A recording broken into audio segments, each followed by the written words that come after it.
کتاب چهارم پادشاهان باب یکم. عصیان موآب. بیماری پادشاه احزیا. و موآب بعد از فوت احاب به مقابل اسرائیل عصیان برداشت. و احزیا از پنجره بالاخانه خود که در سامریه بود افتاده ناتاب شد. و قاصدان را فرستاده با آنها گفت: رفته از بعلزبوب خدای اقرون بپرسید که آیا من از این ناتابی خود شفا خواهم یافت؟ الیاس و احزیا. و فرشته خداوند به الیاس تشبی گفت: برخاسته به استقبال قاصدان پادشاه سامریه برو و با آنها بگوی: مگر در اسرائیل خدا نیست که شما برای پرسیدن از بعلزبوب خدای اقرون می روید؟ بنابراین خداوند چنین می گوید: از بستری که بر آن خوابیده فرود نخواهی آمد، بلکه حتما خواهی مرد. و الیاس رفت. و قاصدان نزد او برگشتند و او با آنها گفت: چرا برگشتید؟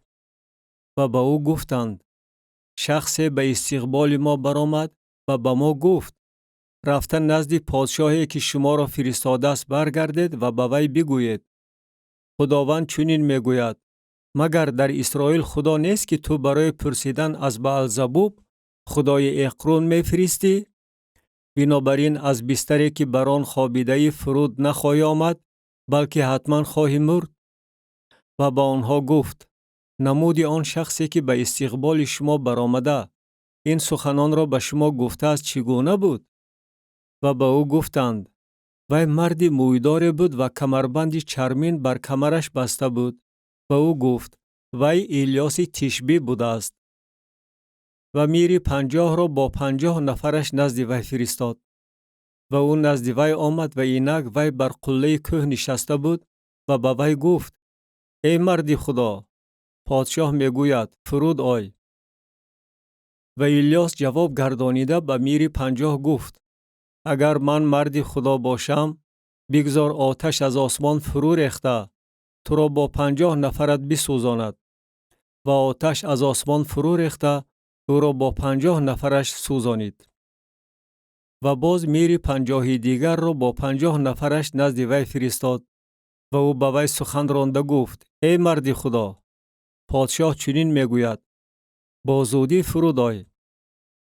و الیاس جواب گردانیده به آنها گفت: اگر من مرد خدا باشم، بگذار آتش از آسمان فرو ریخته تو را با 50 نفرت بسوزاند. و آتش خدا از آسمان فرو ریخته او را با 50 نفرش سوزانید. و باز میری 50 سیوم را با 50 نفری او فرستاد.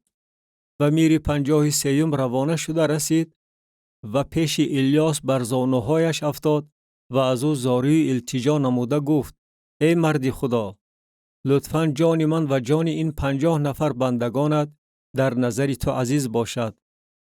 اینک آتش از آسمان فرو ریخته دو میری 50 اول را با 50 نفر آنها سوزانید و الحال جان من در نظر تو عزیز باشد. و فرشته خداوند به الیاس گفت: با وی فرود آی، از وی نترس. و او برخاسته با وی نزد پادشاه فرود آمد. و به او گفت: خداوند چنین میگوید: از بس که قاصدان را برای پرسیدن از بعلزبوب خدای اقرون فرستاده ای، گویا که در اسرائیل خدا نباشد تا که کلام او را بپرسی، بنابراین از بستری که بر آن خوابیده فرود نخواهی آمد، بلکه حتما خواهی مرد. فوت احزیا.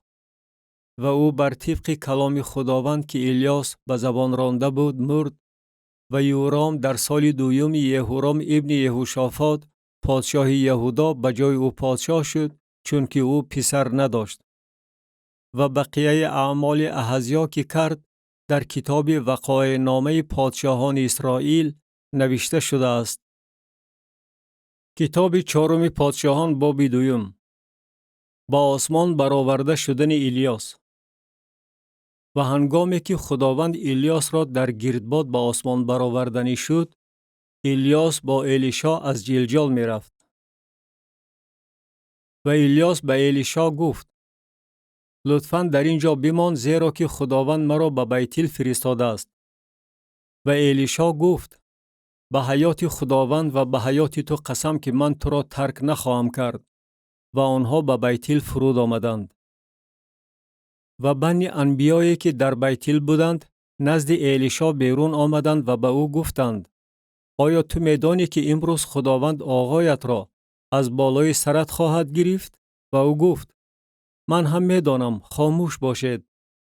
و الیاس به او گفت ای الیشا، لطفاً در اینجا بمان، زیرا که خداوند مرا به یریحو فرستاده است.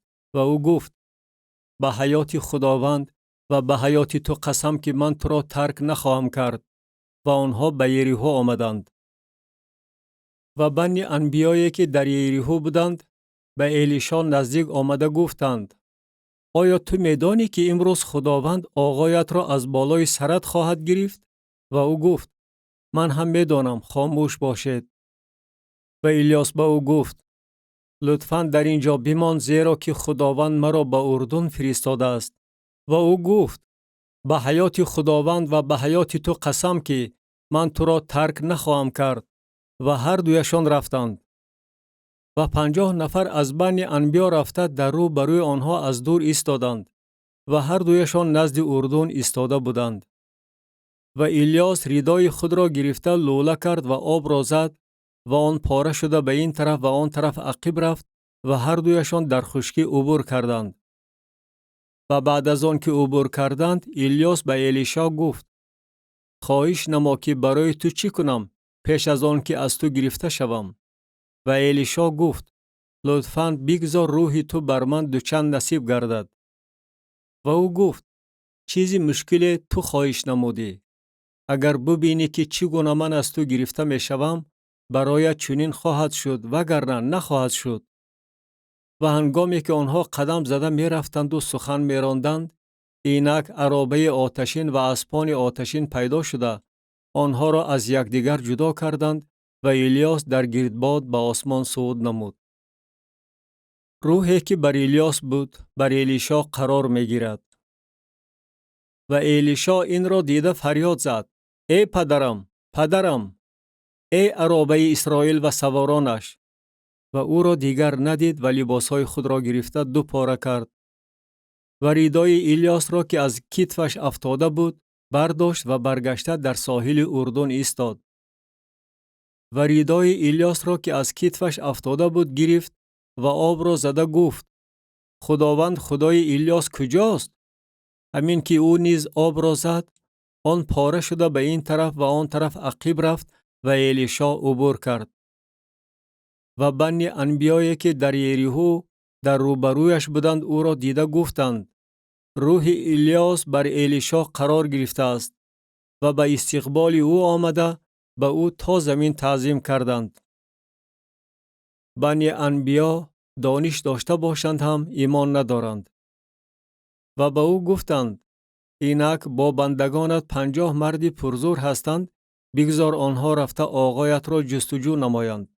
شاید روح خداوند او را برداشته بر یکی از کوهها و یا در یکی از دره‌ها پرتافته باشد. ولی او گفت نفرستید. ولیکن آنها به او بسیار اصرار کردند به طوری که او بیزار شده گفت بفرستید. و 50 نفر را فرستادند و آنها 3 روز جستجو نمودند ولی او را نیافتند. و نزد او برگشتند در صورتی که او در یریحو بود و او به آنها گفت من آخر به شما گفتم که نروید. و اهل شهر به الیشا گفتند اینک موضع این شهر خوب است چنان که آقای ما می‌بیند ولیکن آبش گنده و زمینش بچه‌کش است. و او گفت به من کاسه نوی بیارید و نمک در آن بیاندازید. و به او آوردند. و او نزد سرچشمه آب بیرون رفته نمک را در آن انداخت و گفت خداوند چنین میگوید من این آب را شفا بخشیدم و از آن دیگر مفت و بچه‌موری روی نخواهد داد. و آن آب شفا یافت که تا امروز چنین است بر طبق سخنی که الیشا گفته است. و از آنجا او به بیتیل روانه شد و هنگامی که او در راه می رفت بچگانی خرد از شهر بیرون آمده او را استهزا کنان گفتند ای کل بیرو، ای کل بیرو.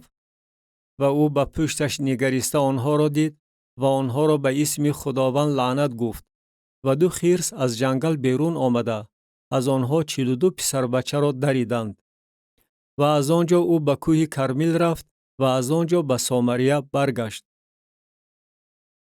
کتاب چهارم پادشاهان باب 3. پادشاهی یورام بر اسرائیل. و یورام ابن احاب در سال 18 یهوشافاط پادشاه یهودا بر اسرائیل در سامریه پادشاه شد و 12 سال پادشاهی کرد. و آنچه در نظر خداوند بد بود به عمل آورد، لیکن نه مثل پدرش و مادرش و ستون بعل را که پدرش ساخته بود دور کرد. اما به گناه یاربعام ابن نبات که اسرائیل را گرفتار گناه گردانیده بود چسبیده از آنها دور نشد. و میشه پادشاه موآب چاروادار بود و به پادشاه اسرائیل 100,000 میش و 100,000 قشقار با پشم آن میفرستاد. و هنگامی که احاب مرد، پادشاه موآب به مقابل پادشاه اسرائیل عصیان برداشت. و پادشاه یورام در آن روز از سامریه بیرون آمد و تمام اسرائیل را از نظر گذرانید.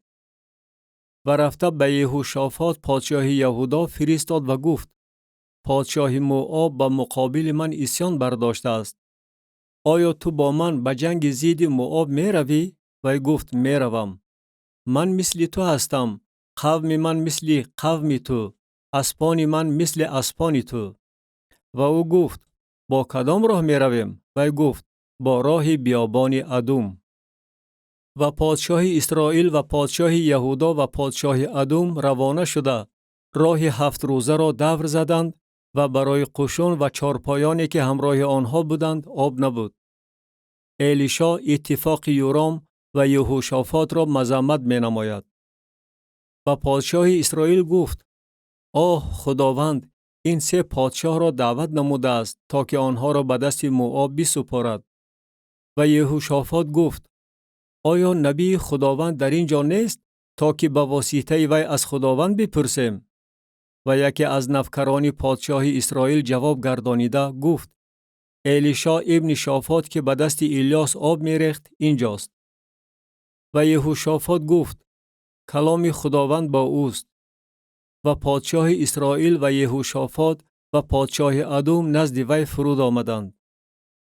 و الیشا به پادشاه اسرائیل گفت: مرا با تو چی کار است؟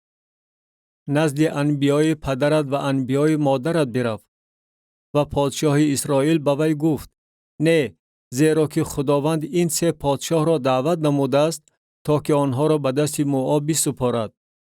و الیشا گفت: به حیات خداوند لشکرها که به حضورش ایستادم قسم می‌خورم که اگر من پاس خاطر یهوشافاط پادشاه یهودا را نمی داشتم، به طرف تو نگاه نمی کردم و تو را نمی دیدم. و الحال مطرب برای من بیارید. و همین که مطرب به نواختن سر کرد، دستی خداوند بر وی آمد. الیشا غلبه را پیشگویی میکند و گفت: خداوند چنین میگوید: این وادی را پر از خندقها بساز، زیرا که خداوند چنین میگوید: باد نخواهید دید و باران نخواهید دید، ولی این وادی از آب پر خواهد شد و شما و رمه‌های شما و چارپایان شما خواهید نوشید. ولی این در نظر خداوند کم است و او موآب را نیز به دست شما خواهد سپرد. و شما هر شهر حصاردار و هر شهر گزین را ضربه خواهید زد و هر درخت خوب را خواهید برید و هر چشمه آب را خواهید بست و هر قطعه خوب را با سنگ‌ها تباه خواهید کرد. و بامدادان هنگام تقدیم کردن هدیه آردی چنین واقع شد که آب از راه ادوم آمد و زمین از آب پر شد. و تمام اهل موآب شنیدند که پادشاهان برای جنگیدن و مقابل آنها برآمدند و هر کسی که می توانست شمشیر به کمر ببندد از جوان تا پیر جمع آمده در سرحد ایستادند. و صبحیدن برخاستند در صورتی که آفتاب بر آب نورافشان بود و اهل موآب آن آب را از دور مثل خون سرخ دیدند و گفتند: این خون است. پادشاهان ظاهراً محاربه نموده یکدیگر را کشتند و الحال ای اهل موآب برای گرفتن غنیمت شتاب کنید. و آنها به اردوگاه اسرائیل آمدند و اسرائیلیان برخاسته موآبیان را ضربه زدند به طوری که آنها از پیششان گریختند، ولی اینها پی هم به موآبیان ضربه می‌رسانیدند و شهرها را خراب کردند و به هر قطعه خوب هر کس سنگ خود را پرتافته آن را پر کردند و هر چشمه آب را بستند و هر درخت خوب را بریدند به طوری که فقط حصار سنگین قرحراسیت باقی ماند و فلاخون اندازان آن را احاطه نموده خراب کردند.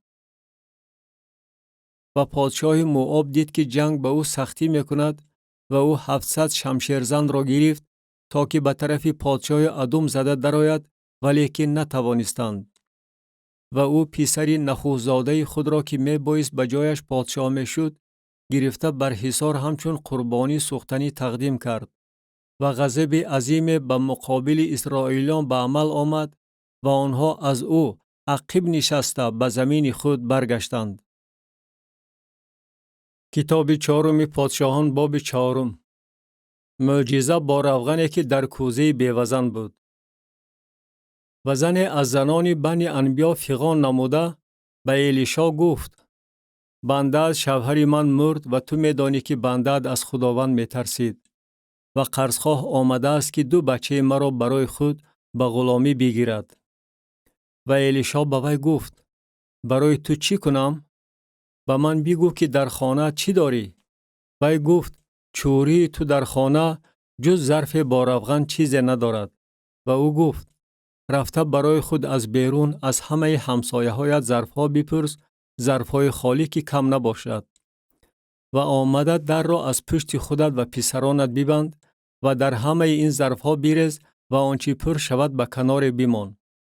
وی از پیش او رفته در را از پشت خودش و پسرانش بست.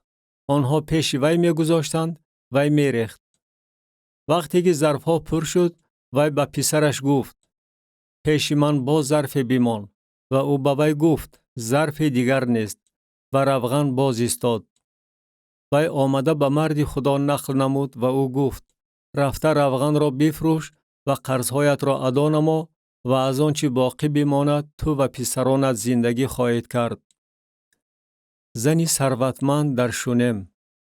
و روزی چنین واقع شد که الیشا از شونم گذر میکرد و در آنجا زنی ثروتمندی بود و از او بسیار خواهش نمود که نان بخورد. و هر بار که او گذر میکرد به آنجا می درآمد که نان بخورد. وی به شوهرش گفت: اینک من میدانم که مردی که همیشه از پیش ما گذر میکند ولی خداست. پس بالاخانه خرده بسازیم و در آنجا برای او بستر و میز و کرسی و چراغ بمانیم و هرگاه او نزد ما بیاید بگذار به آنجا درآید. و روز او به آنجا آمد و به آن بالاخانه در آمده در آنجا یازید. و به نوکرش جهزی گفت: این زنی شونمی را دعوت نما. و را دعوت نمود و پیش او ایستاد. و به او گفت: به وی بگو اینک تو برای ما اینقدر تشویش میکشی، پس برای تو چی کنم؟ آیا تو را حاجت هست که با پادشاه و یا با سردار لشکر سخن رانم؟ وی گفت: اندرون قوم خود من ساکن هستم. و او گفت: پس برای وی چی کنم؟ و جهزی گفت: اما وی پسری ندارد و شوهرش پیر است. و او گفت: و را دعوت نما. و را دعوت نمود وی نزد در ایستاد. و او گفت: بعد از 1 سال رسا در همین وقت تو پسری در آغوش خواهی گرفت. وی گفت: نه ای آقایم مرد خدا، چوری خود را ناامید نکن. و آن زن حامله شده بعد از 1 سال رسا در همان وقت چنان که الیشا به وی گفته بود پسر زایید. الیشا پسر زن شونمی را زنده می کند. و آن پسر کلان شد و روز نزد پدر خود نزد درفگران رفت. و به پدرش گفت: وای سرم، وای سرم.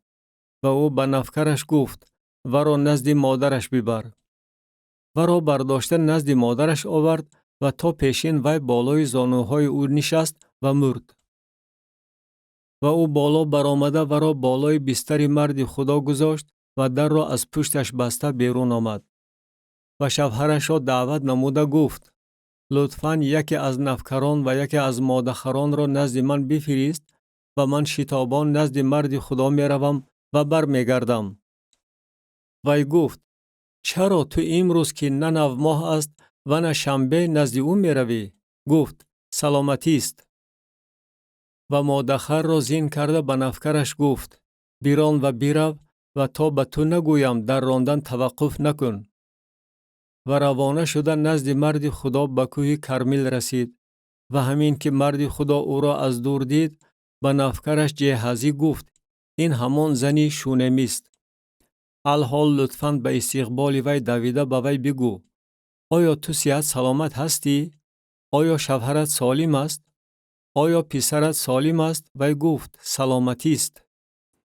و نزد مرد خدا به کوه رسیده به پاهایش چسبید.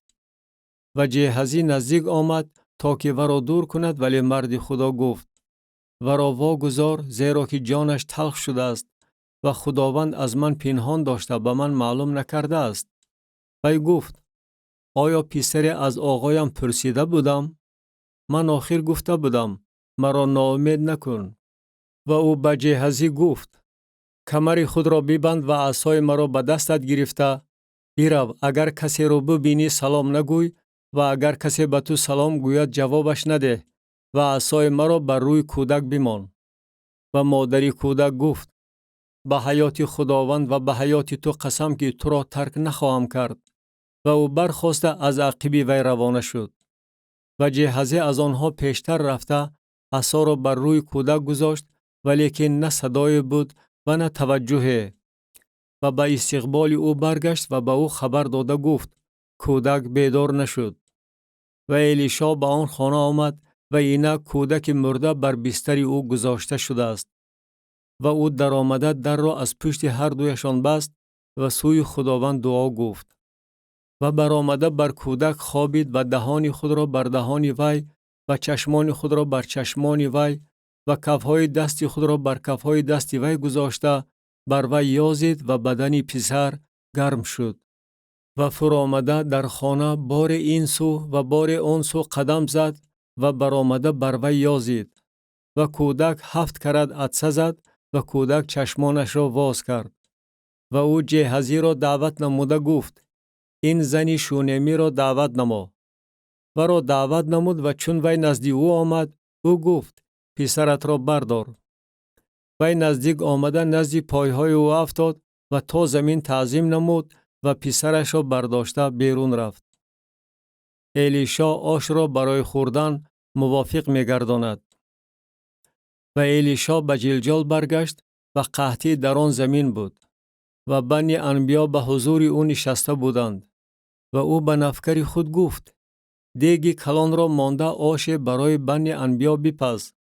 و یکی از آنها به صحرا رفت تا که گیاه چیند و پلک یابایی یافت و دستنبوها از آن چینده دامن خود را پر کرد و آمده آنها را ریزه کرد و در دیگ آش انداخت، زیرا که آنها را نشناختند.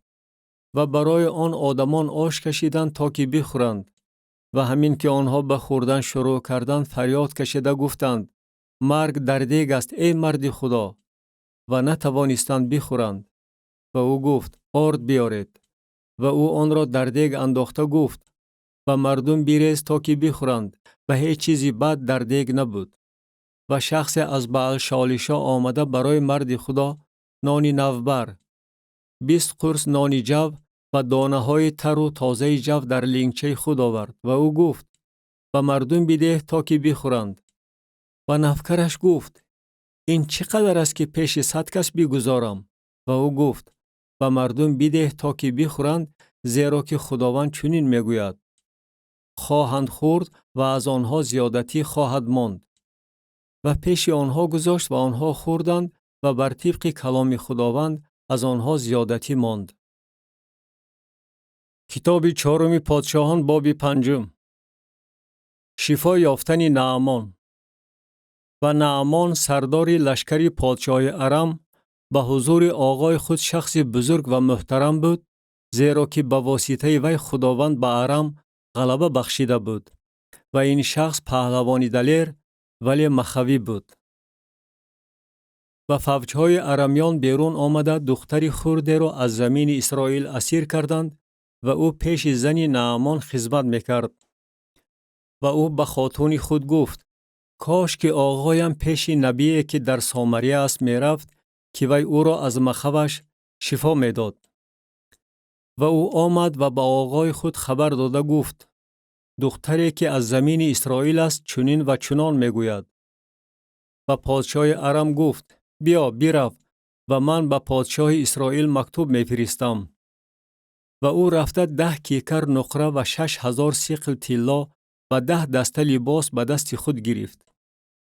و مکتوب را نزد پادشاه اسرائیل آورد که در آن گفته شده بود: و الحال در برابر آن که این مکتوب به دست تو برسد، اینک من نفکر خود نعمان را نزد تو فرستادم تا که او را از مخوش شفا دهی. و هنگامی که پادشاه اسرائیل مکتوب را خواند، لباس خود را چاک زده گفت: آیا من خدا هستم که بمیرانم و زنده گردانم که وی نزد من فرستاده است تا که آن آدم را از مخوش شفا دهم؟ پس بدانید و ببینید که وی بر ضد من بهانه می جوید. و چون الیشا مرد خدا شنید که پادشاه اسرائیل لباس خود را چاک زده است، نزد پادشاه فرستاده گفت: چرا لباس خود را چاک زدی؟ بگذار وی نزد من بیاید تا بداند که نبی در اسرائیل هست. و نعمان با اسپان و عرابه خود آمده نزد در خانه الیشا ایستاد. و الیشا قاصد نزد وی فرستاده گفت: رفته 7 کرات در اردن غسل نما و بندت از نو تازه شده تو پاک خواهی گردید. ولی نعمان به خشم آمده رفت و گفت: اینک من گمان کرده بودم که او حتما بیرون خواهد آمد و ایستاده اسم خداوند خدای خود را خواهد خواند و دست خود را به آن جای رسانیده مخو را شفا خواهد داد.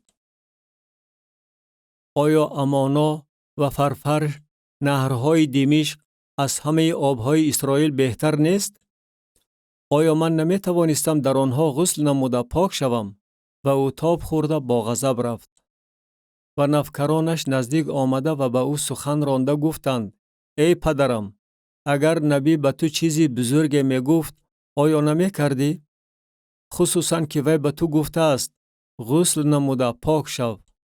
و او فرود آمده بر طبق کلام مرد خدا 7 کرات در اردن غسل کرد و بدنش مثل بدن طفل خرد از نو تازه شد و او پاک گردید.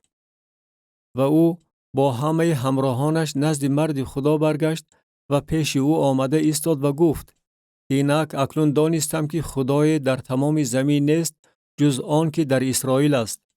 و الحال لطفاً تحفه از بنده خود بگیر. و او گفت: به حیات خداوندی که در حضورش ایستادم قسم می‌خورم که نخواهم گرفت. و هرچند به گرفتنش اصرار نمود او راضی نشد. و نعمان گفت: چون نمیگیری بگذار به بندت به اندازه‌ای که 2 خچیر بردارد خاک دهند، چون که بندت منبت به خدایان دیگر جز خداوند قربانی‌های سوختنی و ذبح‌ها تقدیم نخواهد کرد. فقط از این بابت بگذار خداوند بندت را عفو فرماید. وقتی که آقای من به خانه ریمون آید تا که در آنجا سجده برد و او بر دست من تکیه کند و من در خانه ریمون سجده برم، پس برای آن که من در خانه ریمون سجده می برم بگذار خداوند بندت را از این بابت عفو فرماید. و او به وی گفت: به سلامتی برو. و از پیش او رفته مسافت برید. گناه جهزی. و جهزی نفکر الیشا مرد خدا در دل خود گفت: اینک آقایم نخواست که از دست این نعمانی ارمی آن چی را که وی آورده بود بگیرد. به حیات خداوند قسم که من از قفای وی دویده چیزی از وی خواهم گرفت. و جهزی از قفای نعمان دوید و نعمان دونده را از قفای خود دیده از عرابه خود به استقبالش فرود آمد و گفت: آیا سلامتی است؟ و او گفت: آقایم مرا فرستاده گفت اینک الحال از کوه افرایم دو جوان از بنی انبیا نزد من آمدند. لطفاً برای آنها یک کیکر نقره و دو دسته لباس بده. و نعمان گفت مرحمت فرموده دو کیکر بگیر. و از او بسیار التماس کرد و دو کیکر نقره را با دو دسته لباس در دو خلطه بسته به دو نفکر خود داد و آنها پیشا پیش او برداشته بردند. و هنگامی که به برج بالای تل رسید از دست آنها گرفته در خانه پنهان کرد و آن آدمان را جواب داد و آنها رفتند. و او آمده نزد آقای خود ایستاد و الیشا به او گفت از کجا آمده ای جهزی؟ و او گفت بندت به هیچ جا نرفته بود. و به او گفت آیا دل من همراه تو نرفت وقتی که آن شخص از عرابه خود به استقبال تو فرود آمد؟ آیا حالا وقتی گرفتن نقره و گرفتن لباس ها و درختان زیتون و تاک ها و گوسفندان و گاوان و غلامان و کنیزان است؟ پس مخوف نعمان به تو و به نسل تو به صورت ابدی خواهد چسبید. و او از مخوف مثل برف سفید شده از پیش وی بیرون رفت. کتاب چهارم پادشاهان باب ششم. الیشا تبری را که به تگ آب رفته بود بیرون می آورد.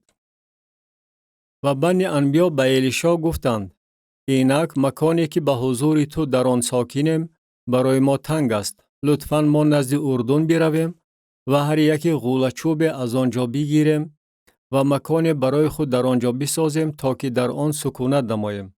و او گفت بروید. و یکی از آنها گفت لطفاً تو هم مرحمت فرموده با بندگانت بیا. و او گفت من می آیم. و با آنها رفت و آنها نزد اردن آمده به درخت بوری شروع کردند. و هنگامی که یکی از آنها غوله چوب را می افتانید تبرش در آب افتاد و او فریاد کشیده گفت آه آقایم و حالان که من آن را به عاریت گرفته بودم. و مرد خدا گفت به کجا افتاد؟ وی به او جایش را نشان داد و او چوب بریده به آنجا انداخت و تبر بر روی آب برآمد. و او گفت آن را بگیر. و دستش را دراز کرده گرفت. الیشا نیتهای پادشاه ارم را فاش میکند.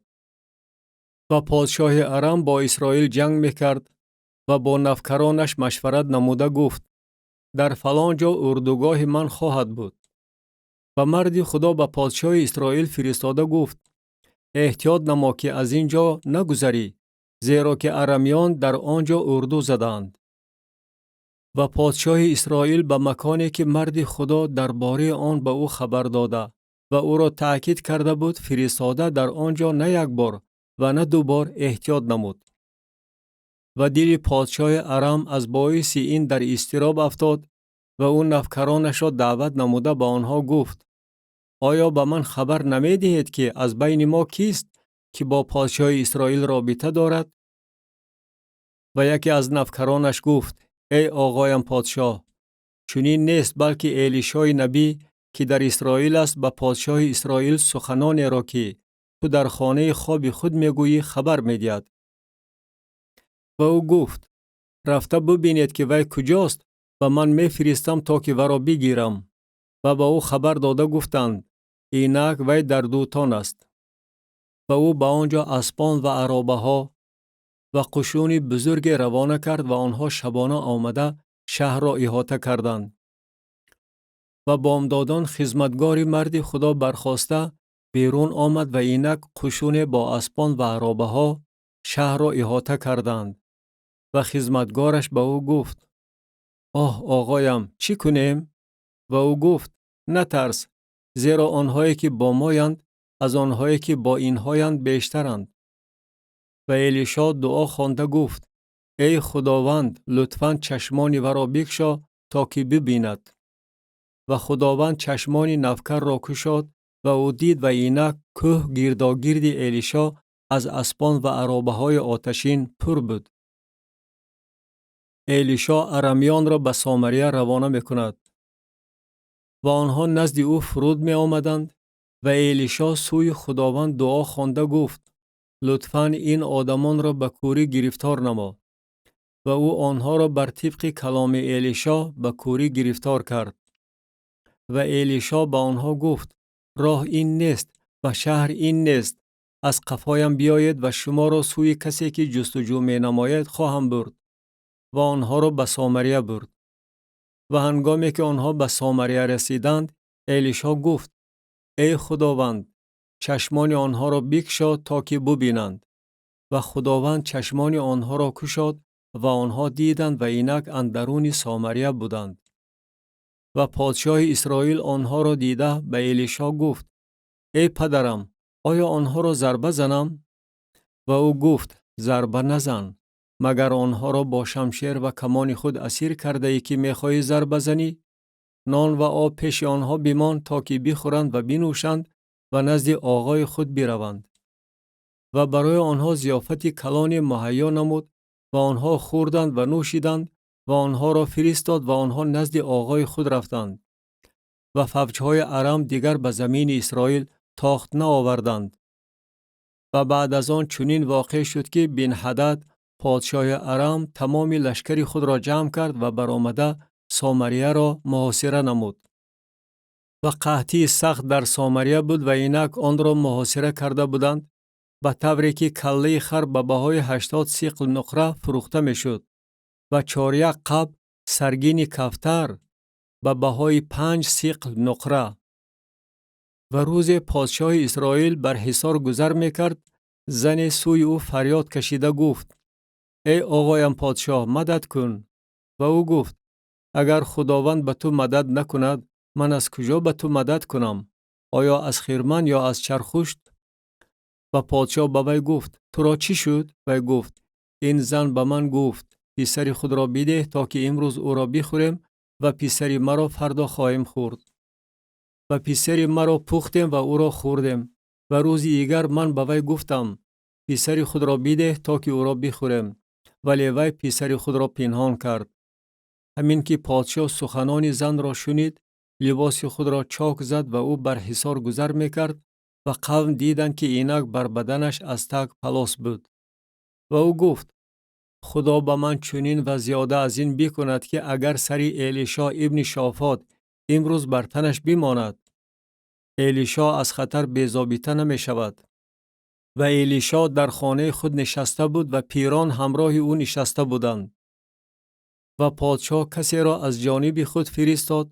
پیش از آن که این قاصد نزد او بیاید، او به پیران گفت آیا می بینید که این پسر قاتل فرستاده است تا که سر مرا از تنم جدا کند؟ هوشیار باشید، همین که قاصد بیاید در را پوشیده و را با در پخش کنید. اینک صدای پاهای آقای و را از عقبش می شنوم. هنوز با آنها سخن می راند و اینک قاصد نزد او فرود آمد و گفت اینک این مصیبت از جانب خداوند است. چگونه باز به خداوند توکل کنم؟ کتاب 4 پادشاهان باب 7. الیشا زمان مساعد و گریختن ارمیان را پیشگویی می کند. و الیشا گفت کلام خداوند را بشنوید. خداوند چنین می گوید فردا در همین وقت 1 سیاه آرد مهین به 1 سیقل و 2 سیاه جو به 1 سیقل نزد دروازه سامریه فروخته خواهد شد. و سرکرده ای که پادشاه بر دست وی تکیه می نمود و مرد خدا جواب گردانیده گفت حتی اگر خداوند روزنها در آسمان بگشاید، آیا این چیز به عمل خواهد آمد؟ و او گفت اینک تو با چشمان خود خواهی دید ولیکن از آن نخواهی خورد. و 4 آدم مخوی در دهن دروازه بودند و به یکدیگر می گفتند چرا ما در اینجا بنشینیم تا دمی که بمیریم؟ اگر گوییم به شهر درآییم، قحطی در شهر است و در آنجا خواهیم مرد، و اگر در اینجا بنشینیم خواهیم مرد. پس الحال رفته به اردوگاه ارمیان داخل شویم. اگر آنها ما را زنده نگاه دارند، زنده خواهیم ماند، و اگر ما را بکشند خواهیم مرد. و در وقت گاوگون برخاستند تا که به اردوگاه ارمیان بروند. و هنگامی که به کنار اردوگاه ارمیان رسیدند، اینک کسی در آنجا نبود. و خداوند در اردوگاه ارمیان صدای عرابه ها، صدای اسپان، صدای لشکری بزرگی را شنوانید و آنها به یکدیگر گفتند اینک پادشاه اسرائیل پادشاهان هیتیان و پادشاهان مصریان را به مقابل ما کیرا کرده است تا که بر ما تاخت آورند. و آنها برخاسته در وقت گاوگم گریختند و خیمه ها و اسبان و خران خود را، تمام اردوگاه را چنان که بود ترک کرده از ترس جان خود رو به گریز آوردند. و آن مخویان به کنار اردوگاه رسیده به یک خیمه در آمدند و خوردند و نوشیدند و از آنجا نقره و طلا و لباس گرفته رفتند و پنهان کردند و برگشته به خیمه دیگر در آمدند و از آنجا گرفته رفتند و پنهان کردند. و به یک دیگر گفتند کردار ما درست نیست. امروز روزی بشارت است ولیکن ما خاموش ماندیم و اگر تا روشنایی سحری درنگ کنیم گناه بر سر ما خواهد افتاد و الحال بیایید برویم و به خانه پادشاه خبر دهیم. و آمده دروازه‌بانان شهر را خواندند و به آنها خبر داده گفتند ما به اردوگاه ارمیان رفته بودیم و اینک در آنجا نه کسی هست و نه صدای آدمیزاد بلکه اسبان بسته شده و خران بسته شده و خیمه ها چنان که بودند. و دروازه‌بانان را خواندند و آنها به اندرون خانه پادشاه خبر دادند. و پادشاه شبانه برخاسته به نوکرانش گفت من به شما میگویم که ارمیان با ما چه خواهند کرد. آنها میدانند که ما گرسنه هستیم و از اردوگاه برآمده در صحرا پنهان شدند و میگویند همین که از شهر برآیند آنها را زنده دستگیر کرده به شهر داخل خواهیم شد. و یکی از نوکرانش جواب گردانیده گفت بگذار 5 نفر را از بقیه اسب سواران که در آن باقی ماندند بگیرند. آنها مثل تمام جماعت اسرائیل که در آن باقی ماندند، مثل تمام جماعت اسرائیل که نابود شدند می باشند و آنها را ما می فرستیم و می بینیم. و 2 اسب سوار را گرفتند و پادشاه از عقب اردوی ارمیان فرستاده گفت بروید و ببینید. و از عقب آنها تا اردن رفتند و اینک تمام راه از لباسها و چیزهایی که ارمیان سراسیمه شده پرتافته بودند پر بود. و قاصدان برگشته به پادشاه خبر دادند. و قوم بیرون رفته اردوگاه ارمیان را تاراج کردند و 1 سیعا آرد مهین به 1 سیقل و 2 سیعا جو به 1 سیقل بر طبق کلام خداوند فروخته شد. و پادشاه آن سرکرده را که بر دست وی تکیه می نمود نزد دروازه گذاشت و قوم و را نزد دروازه پایمال کردند که مرد بر طبق سخنی که مرد خدا گفته بود. یعنی وقتی که پادشاه نزد وی فرود آمد وی سخن رانده گفته بود. هنگامی که مرد خدا به پادشاه سخن رانده گفت 2 سیعا جو به 1 سیقل و 1 سیعا آرد مهین به 1 سیقل فردا در همین وقت نزد دروازه سامریه فروخته خواهد شد. آن سرکرده به مرد خدا جواب گردانیده گفت حتی اگر خداوند روزنها در آسمان بگشاید آیا این چیز به عمل خواهد آمد؟ و او گفت اینک تو با چشمان خود خواهی دید ولیکن از آن نخواهی خورد. و با وی چنین روی داد. قوم و را نزد دروازه پایمال کردند که مرد. کتاب 4 پادشاهان باب 8. الیشا 7 سال قحطی را پیشگویی میکند. و الیشا به زنی که پسرش را زنده کرده بود سخن رانده گفت تو با خاندانت برخاسته برو و در هر جایی که می توانی سکونت نما، زیرا که خداوند قحطی را دعوت نموده است و آن بر این زمین نیز 7 سال حکم فرما خواهد شد. و آن زن برخاسته بر طبق سخن مرد خدا عمل نمود و با خاندانش رفته در زمین فلیشتیان 7 سال عمر گذرانید. و بعد از گذشتن 7 سال چنین واقع شد که آن زن از زمین فلیشتیان برگشت و برآمده سوی پادشاه درباره خانه و زمین خود استغاثه نمود. و پادشاه آن وقت با جهزی نفکر مرد خدا سخن رانده می گفت لطفاً به من درباره همه کارهای بزرگی که الیشا کرده است حکایت نما. و هنگامی که او به پادشاه حکایت می نمود که چگونه وی مرده را زنده کرده است، اینک زنی که پسرش را وی زنده کرده بود سوی پادشاه درباره خانه و زمین خود استغاثه نمود. و جهزی گفت ای آقایم پادشاه این همان زن است و این پسری اوست که الیشا زنده کرده بود. و پادشاه از زن پرسید و او به وی حکایت کرد و پادشاه یکی از خواجه سرایانش را برای او تعیین نموده گفت تمام دارایی او و تمام حاصل زمین او را از روزی که مملکت را ترک کرده است تا الحال به او برگردان. الیشا به حزائیل پیشگویی میکند که وی در ارم پادشاه خواهد شد. و الیشا به دمشق آمد وقتی که بن هدد پادشاه ارم بیمار بود و به او خبر داده گفتند مردی خدا به اینجا آمده است. و پادشاه به حزائیل گفت هدیه به دست خود گرفته به استقبال مرد خدا برو و به واسطه وی از خداوند بپرس که آیا من از این بیماری شفا خواهم یافت؟ و حزائیل به استقبال وی روانه شد و هدیه به دست خود گرفت که آن از تمام ناز و نعمت دمشق به اندازه باری 40 شتر بود و آمده به حضور وی ایستاد و گفت پسرت بن هدد پادشاه ارم مرا نزد تو فرستاده میگوید آیا من از این بیماری شفا خواهم یافت؟ و الیشا به او گفت رفته به وی بگو البته شفا خواهی یافت. ولیکن خداوند به من آشکار کرد که وی حتما خواهد مرد. و بر او چشم خود را دوخت به طوری که او بی‌طاقت شد و مرد خدا گریه کرد. و حزائیل گفت چرا آقایم گریه میکند؟ و او گفت زیرا میدانم که چگونه فلاکت تو بر سری بنی اسرائیل خواهی آورد. به قلعه های آنها آتش خواهی زد و جوانان آنها را با شمشیر خواهی کشت و طفلان آنها را زده مجق خواهی کرد و حامله داران آنها را شکمچاک خواهی ساخت. و حزائیل گفت بنده مثل یک سگ تو کیست که چنین کاری بزرگی بکند؟ و الیشا گفت خداوند تو را به من همچون پادشاه ارم نشان داد. و او از پیش الیشا رفته نزد آقای خود آمد. و به او گفت الیشا به تو چی گفت؟ و او گفت به من گفت که البته شفا خواهی یافت. و فردایش او کمپل را گرفته در آب غوطانید و بر روی وی پوشانید که مرد و حزائیل به جای وی پادشاه شد. یهورام بعد از پدرش یهوشافاط بر یهودا پادشاه می شود.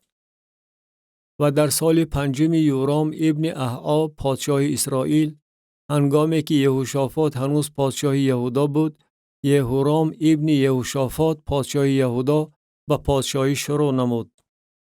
در وقت پادشاه شدنش او 32 ساله بود و 8 سال در یروشلیم پادشاهی کرد. و او با راه پادشاهان اسرائیل رفتار نمود چنان که خاندان احاب رفتار کرده بودند، زیرا که دختر احاب زن او بود و آنچه در نظر خداوند بد بود او به عمل آورد. ولیکن خداوند به خاطر بنده خود داوود نخواست یهودا را به هلاکت رساند، زیرا به او وعده داده بود که برای او و فرزندان او عمرباد چراغی بدهد. عصیان ادوم و لبنا. در ایام او ادوم از زیر دست یهودا عصیان برداشت و آنها بر خود پادشاه گذاشتند. و یهورام به سایی روانه شد و همه عرابه ها با او بود. و شبانه او برخاست و صفهای ادومیان را که او و سرداران عرابه ها را احاطه کرده بودند رخنه نموده عقب نشست و قوم به خیمه های خود گریختند. و ادوم از زیر دست یهودا عصیان برداشت که تا امروز چنین است. در آن زمان لبنان نیز عصیان برداشت. و بقیه اعمال یهورام و آنچه او کرد در کتاب وقایع نامه پادشاهان یهودا نوشته شده است. ففت یهورام. بر یهودا پادشاه شدن احزیاهو. و یهورام با پدران خود خوابید و با پدران خود در شهر داوود دفن کرده شد و پسرش احزیاهو به جای او پادشاه شد. در سال 12 یورام ابن احاب پادشاه اسرائیل احزیاهو ابن یهورام پادشاه یهودا به پادشاهی شروع نمود. در وقت پادشاه شدنش احزیاهو 22 ساله بود و او 1 سال در یروشلیم پادشاهی کرد و نام مادرش اتالیا بنت عمری پادشاه اسرائیل بود. و او با راه خاندان احاب رفتار نمود و آنچه در نظر خداوند بد بود مثل خاندان احاب به عمل آورد زیرا که داماد خاندان احعاب بود. و با یورام ابن احعاب به جنگ ضد حزائیل پادشاه ارم به راموت جلعاد روانه شد و ارمیان یورام را زخمدار کردند. و پادشاه یورام به اسرائیل برگشت تا از زخمهایی که ارمیان به او در راما رسانیده بودند وقتی که با حزائیل پادشاه ارم جنگیده بود شفا یابد. و احزیاهو ابن یهورام پادشاه یهودا برای دیدن یورام ابن احعاب به اسرائیل فرود آمد چون که وی بیمار بود. کتاب چهارم پادشاهان باب 9. یهو به پادشاهی تدهین کرده شد. و الیشای نبی یکی را از بنی انبیا خوانده به وی گفت: کمر خود را ببند و این ظرف روغن را به دست خود گرفته به راموت جلعاد برو. و به آنجا رسیده یهو ابن یهوشافاط ابن نیمشی را در آنجا خواهی دید و آمده او را از میان برادرانش برخیزان و او را به حجره درونی داخل نما. و ظرف روغن را گرفته بر سر او بریز و بگو: خداوند چنین میگوید: تو را تدهین نمودم تا که بر اسرائیل پادشاه باشی. و در را کشاده بگریز و انتظار نشو. و آن امرد که نبی جوان بود به راموت جلعاد روانه شد. و هنگامی که به آنجا رسید اینک سرداران لشکر نشستند و او گفت: ای سردار، به تو سخنی دارم. و یهو گفت: به کدام از مایان؟ و او گفت: به تو ای سردار. و برخاسته به خانه داخل شد و او روغن را به سر وی ریخته به وی گفت: خداوند خدای اسرائیل چنین میگوید: من تو را تدهین نمودم تا که بر قوم خداوند بر اسرائیل پادشاه باشی.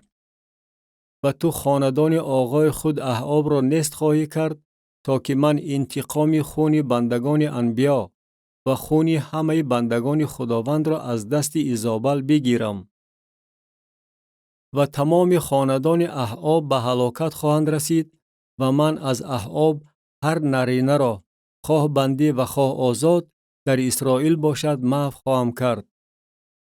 و خاندان احعاب را مثل خاندان یارابعاب ابن نبات و مثل خاندان بحشا ابن احیا خواهم گردانید. و ایزابل را سگان در صحرای اسرائیل خواهند خورد و دفن کننده نخواهد بود و او در را گشاده گریخت.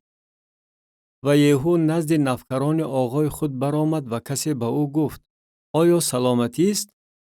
این دیوانه برای چی نزد تو آمده است؟ و او به آنها گفت: شما این آدم و نطقش را می دانید. و آنها گفتند: این دروغ است، لطفاً به ما بگو.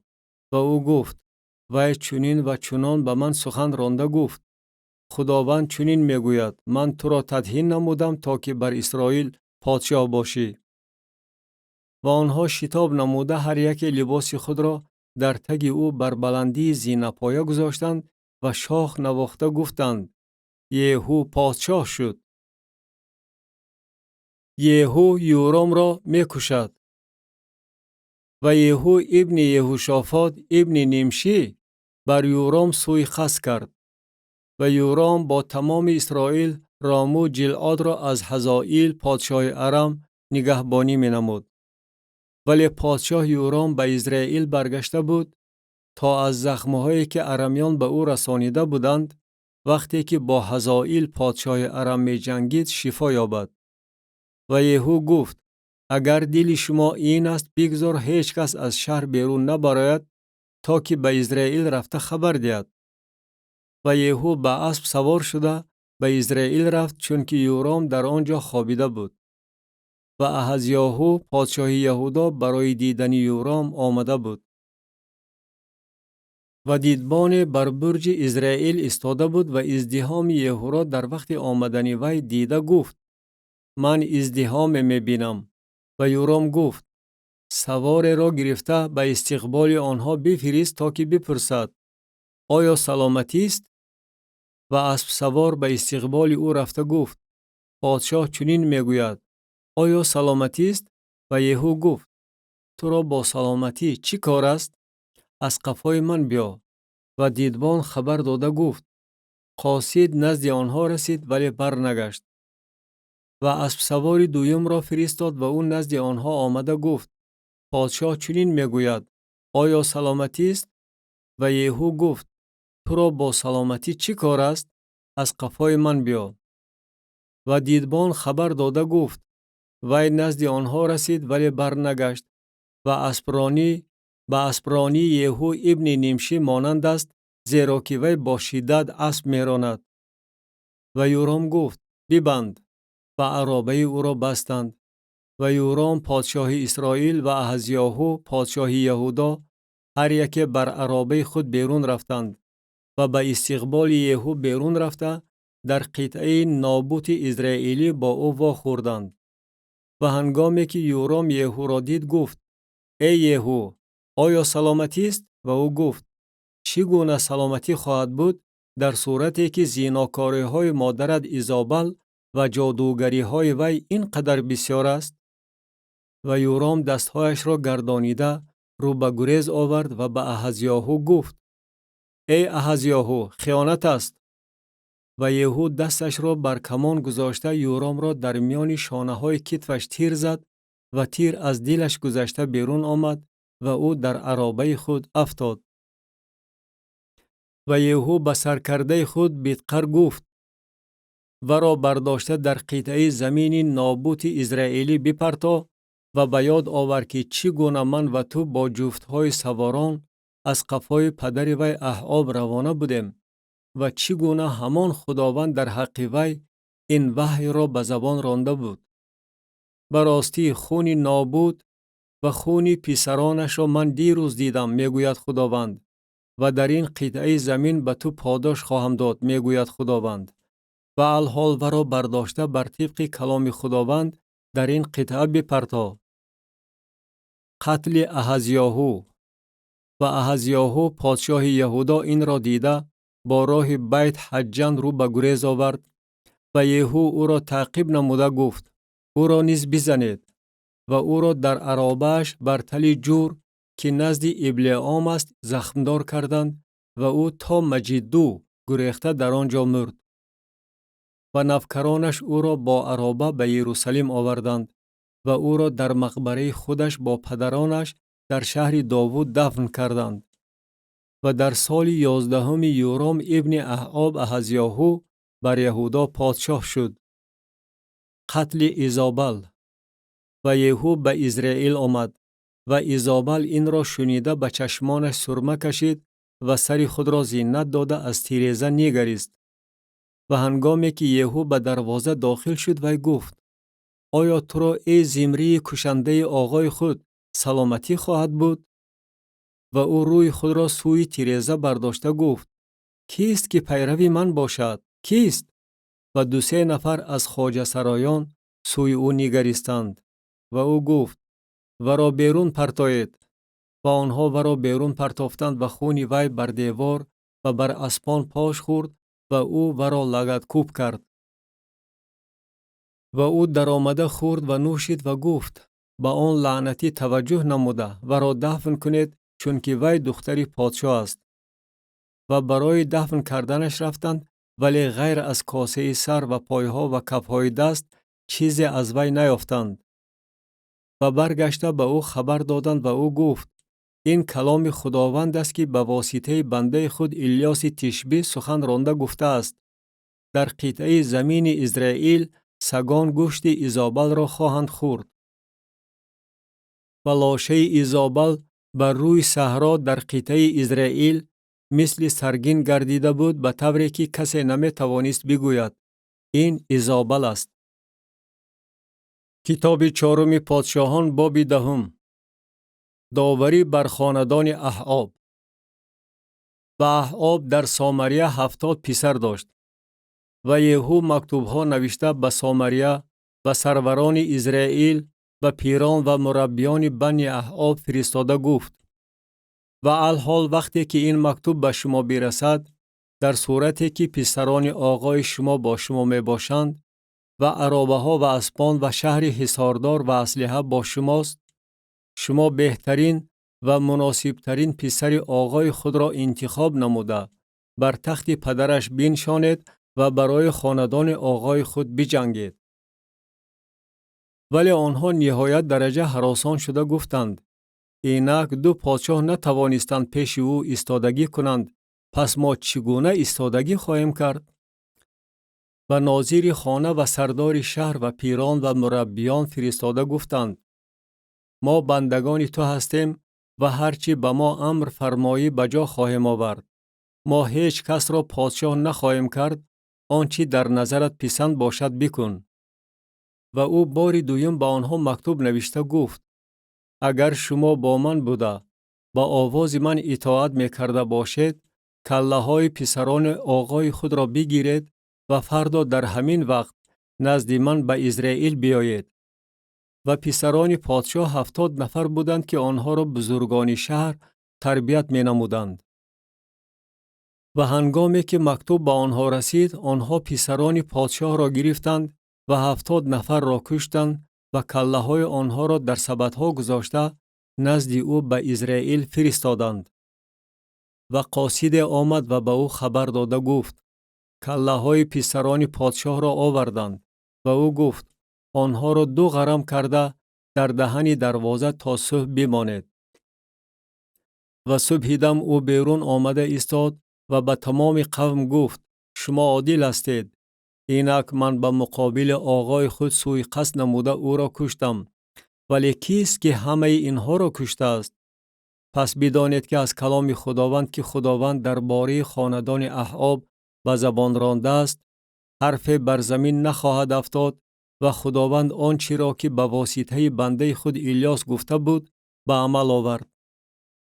و یهو همه باقی ماندگان خاندان احاب را که در اسرائیل بودند و همه بزرگانش و مقربانش و کاهنانش را کشت، به طوری که کسی برای او باقی نماند. قتل سروران یهودا. و برخاسته روانه شد و به سامریه آمد. وقتی که در راه به بیت عقد چوپانان رسید، یهو به برادران احزیاهو پادشاه یهودا دچار آمد و گفت: شما کیستید؟ گفتند: ما برادران احزیاهو هستیم و برای خبر گرفتن از سلامتی پسران پادشاه و پسران ملکه می رویم. و او گفت: اینها را زنده دستگیر کنید. و آنها را زنده دستگیر کردند و آنها را که 42 نفر بودند نزد چاه بیت عقد کشتند و از آنها کسی باقی نماند. و از آنجا روانه شده با یهوناداب ابن ریکاب که به استقبال او می آمد واخورد و او را تبریک نموده گفت: آیا دل تو راست است چنان که دل من با دل توست؟ و یهوناداب گفت: آره. گفت: این طور باشد دستت را بیده. وی دست خود را داد و او ورا نزد خود به عرابه برآورد و گفت: همراه من بیا و رشک مرا که برای خداوند دارم ببین. و ورا به عرابه او سوار کردند. و هنگامی که او به سامریه رسید، همه باقی ماندگان احاب را که در سامریه بودند کشت، به طوری که تماما او را محو کرد، بر طبق کلام خداوند که به الیاس گفته بود. و یهود تمام قوم را جمع کرده به آنها گفت: احاب بعل را کم پرستش کرد، یهو و را بسیار پرستش خواهد کرد. یهو بت پرستی را در اسرائیل ریشه‌کن می کند. و الحال تمام انبیای بعل همه خدمتگزارانش و همه کاهنانش را نزد من دعوت نماید به طوری که کسی غایب نباشد، زیرا که من ذبح بزرگ برای بعل خواهم کرد. هر کسی که غایب باشد زنده نخواهد ماند. و یهو این را با نیرنگ به عمل آورد تا که خدمتگزاران بعل را به هلاکت رساند. و یهو گفت: مجلس عیدانه برای بعل اعلان نماید. و آن را اعلان کردند. و یهو به تمام اسرائیل فرستاد و همه خدمتگزاران بعل آمدند و کسی نماند که نآمده باشد. و آنها به خانه بعل در آمدند و خانه بعل سر تا سر پر شد. و او به ناظر حجره لباس گفت: برای همه خدمتگزاران بعل لباس برار. وی برای آنها لباس برآورد. و یهو با یهوناداب ابن ریکاب به خانه بعل داخل شد و به خدمتگزاران بعل گفت: تفتیش کنید و ببینید که کسی از بندگان خداوند در اینجا با شما نباشد بلکه تنها خدمتگزاران بعل باشند. و آنها به تقدیم نمودن ذبح‌ها و قربانی‌های سوختنی شروع کردند.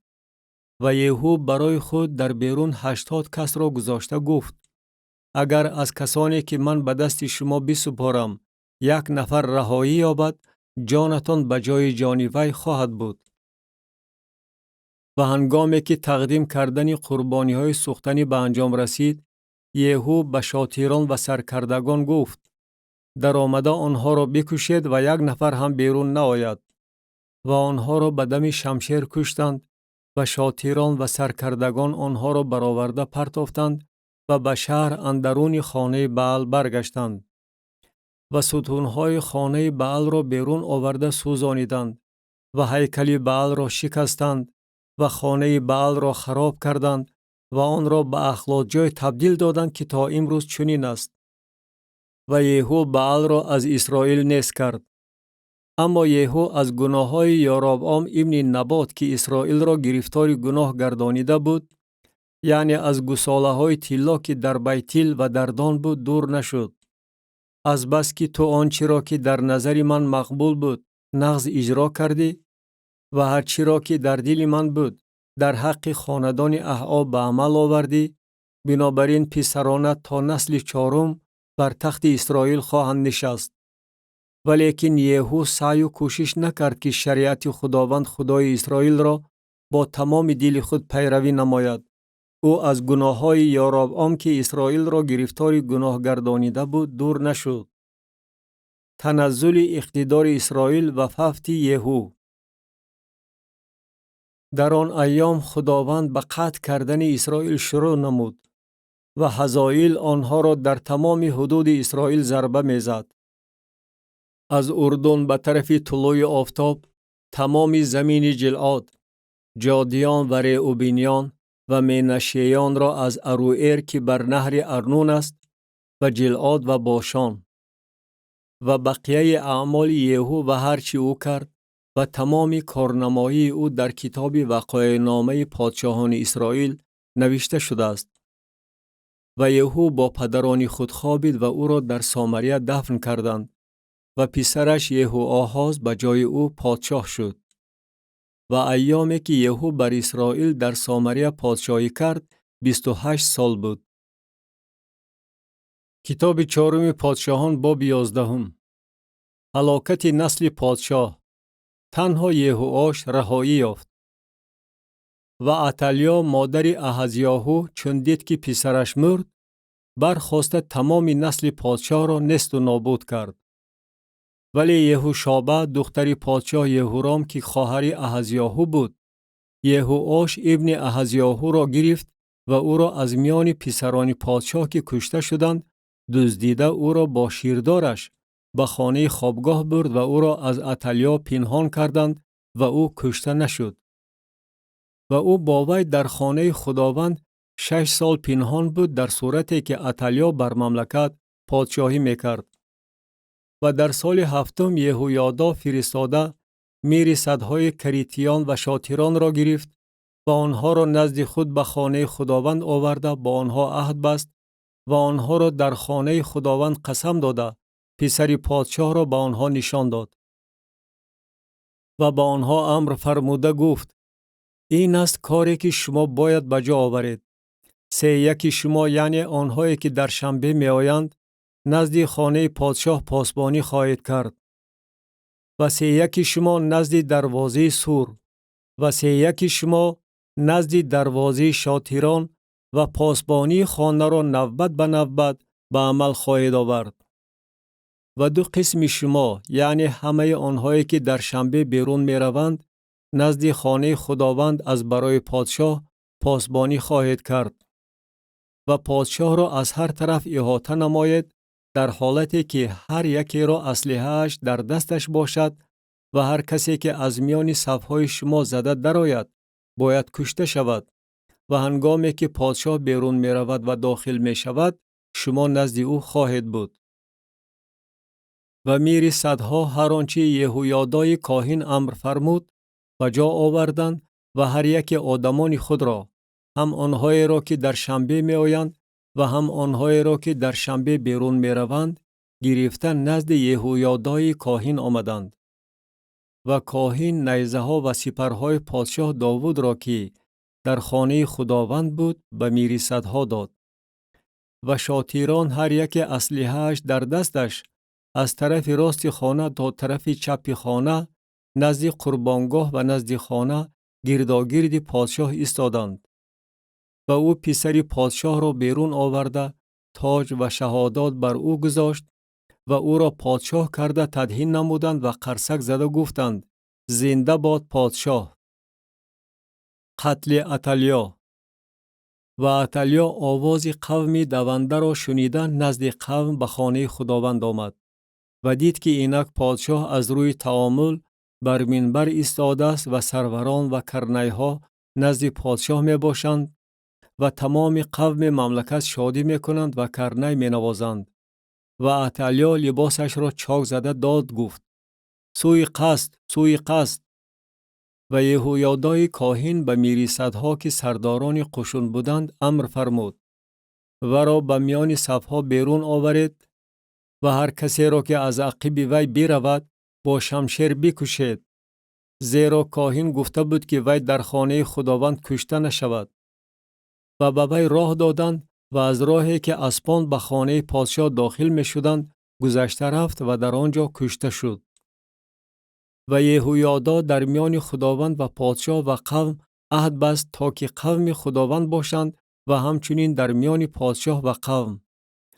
و تمام قوم مملکت به خانه بعل آمده آن را خراب کردند، قربانگاه ها و بتهایش را تماما شکستند و متان را که کاهن بعل بود پیش قربانگاه ها کشتند و کاهن نوبتداران را بر خانه خداوند تعیین نمود.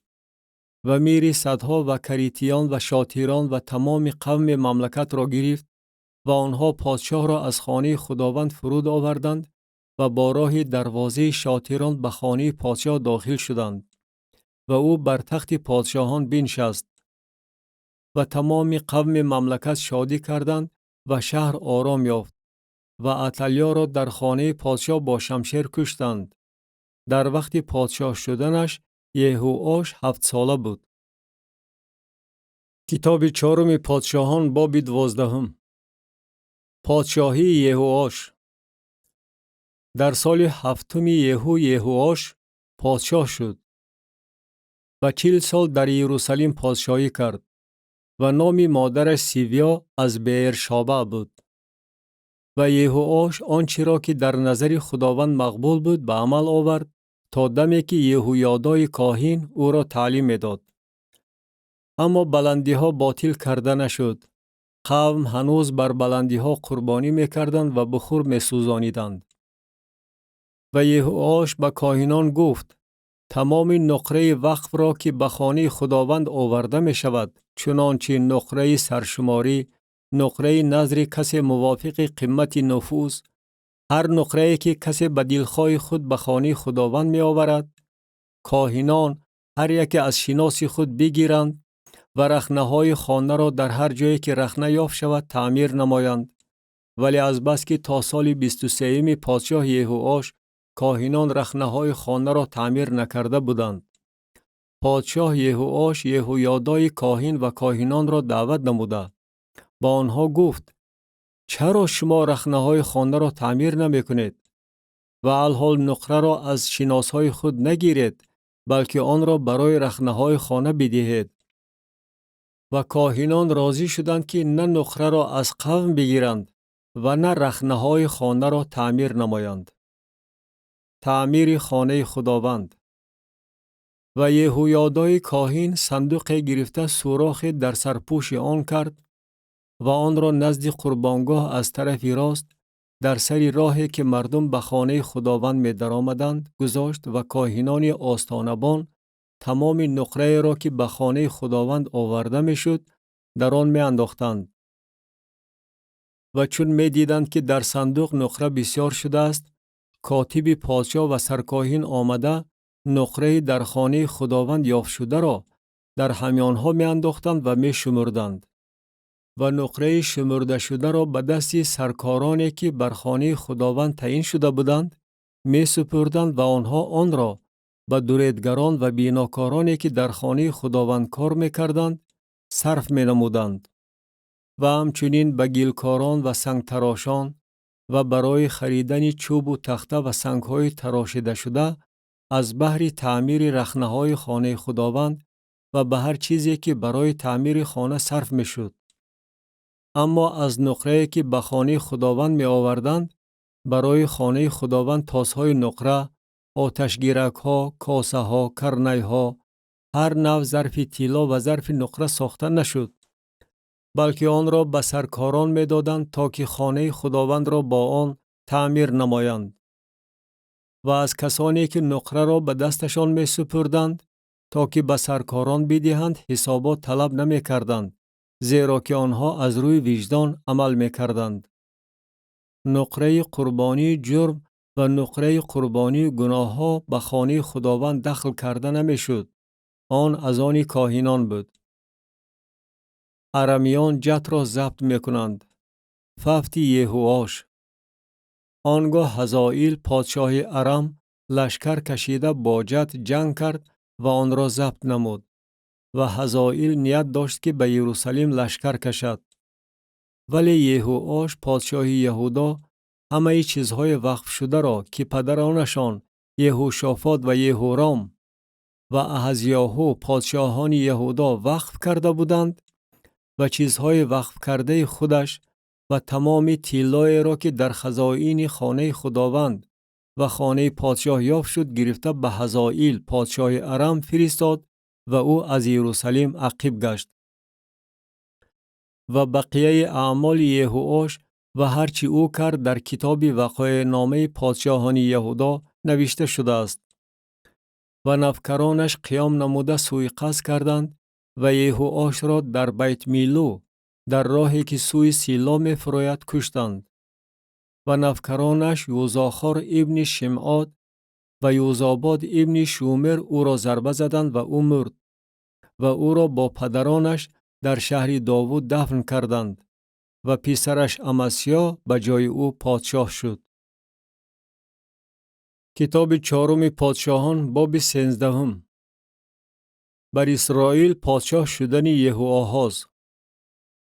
در سال 23 یهوآش ابن احزیاهو پادشاه یهودا یهوآحاز ابن یهو بر اسرائیل در سامریا پادشاه شده 17 سال پادشاهی کرد و آنچه در نظر خداوند بد بود به عمل آورد و از پی گناه‌های یاربعام ابن نبات که اسرائیل را گرفتار گناه گردانیده بود رفته از آنها دور نشد.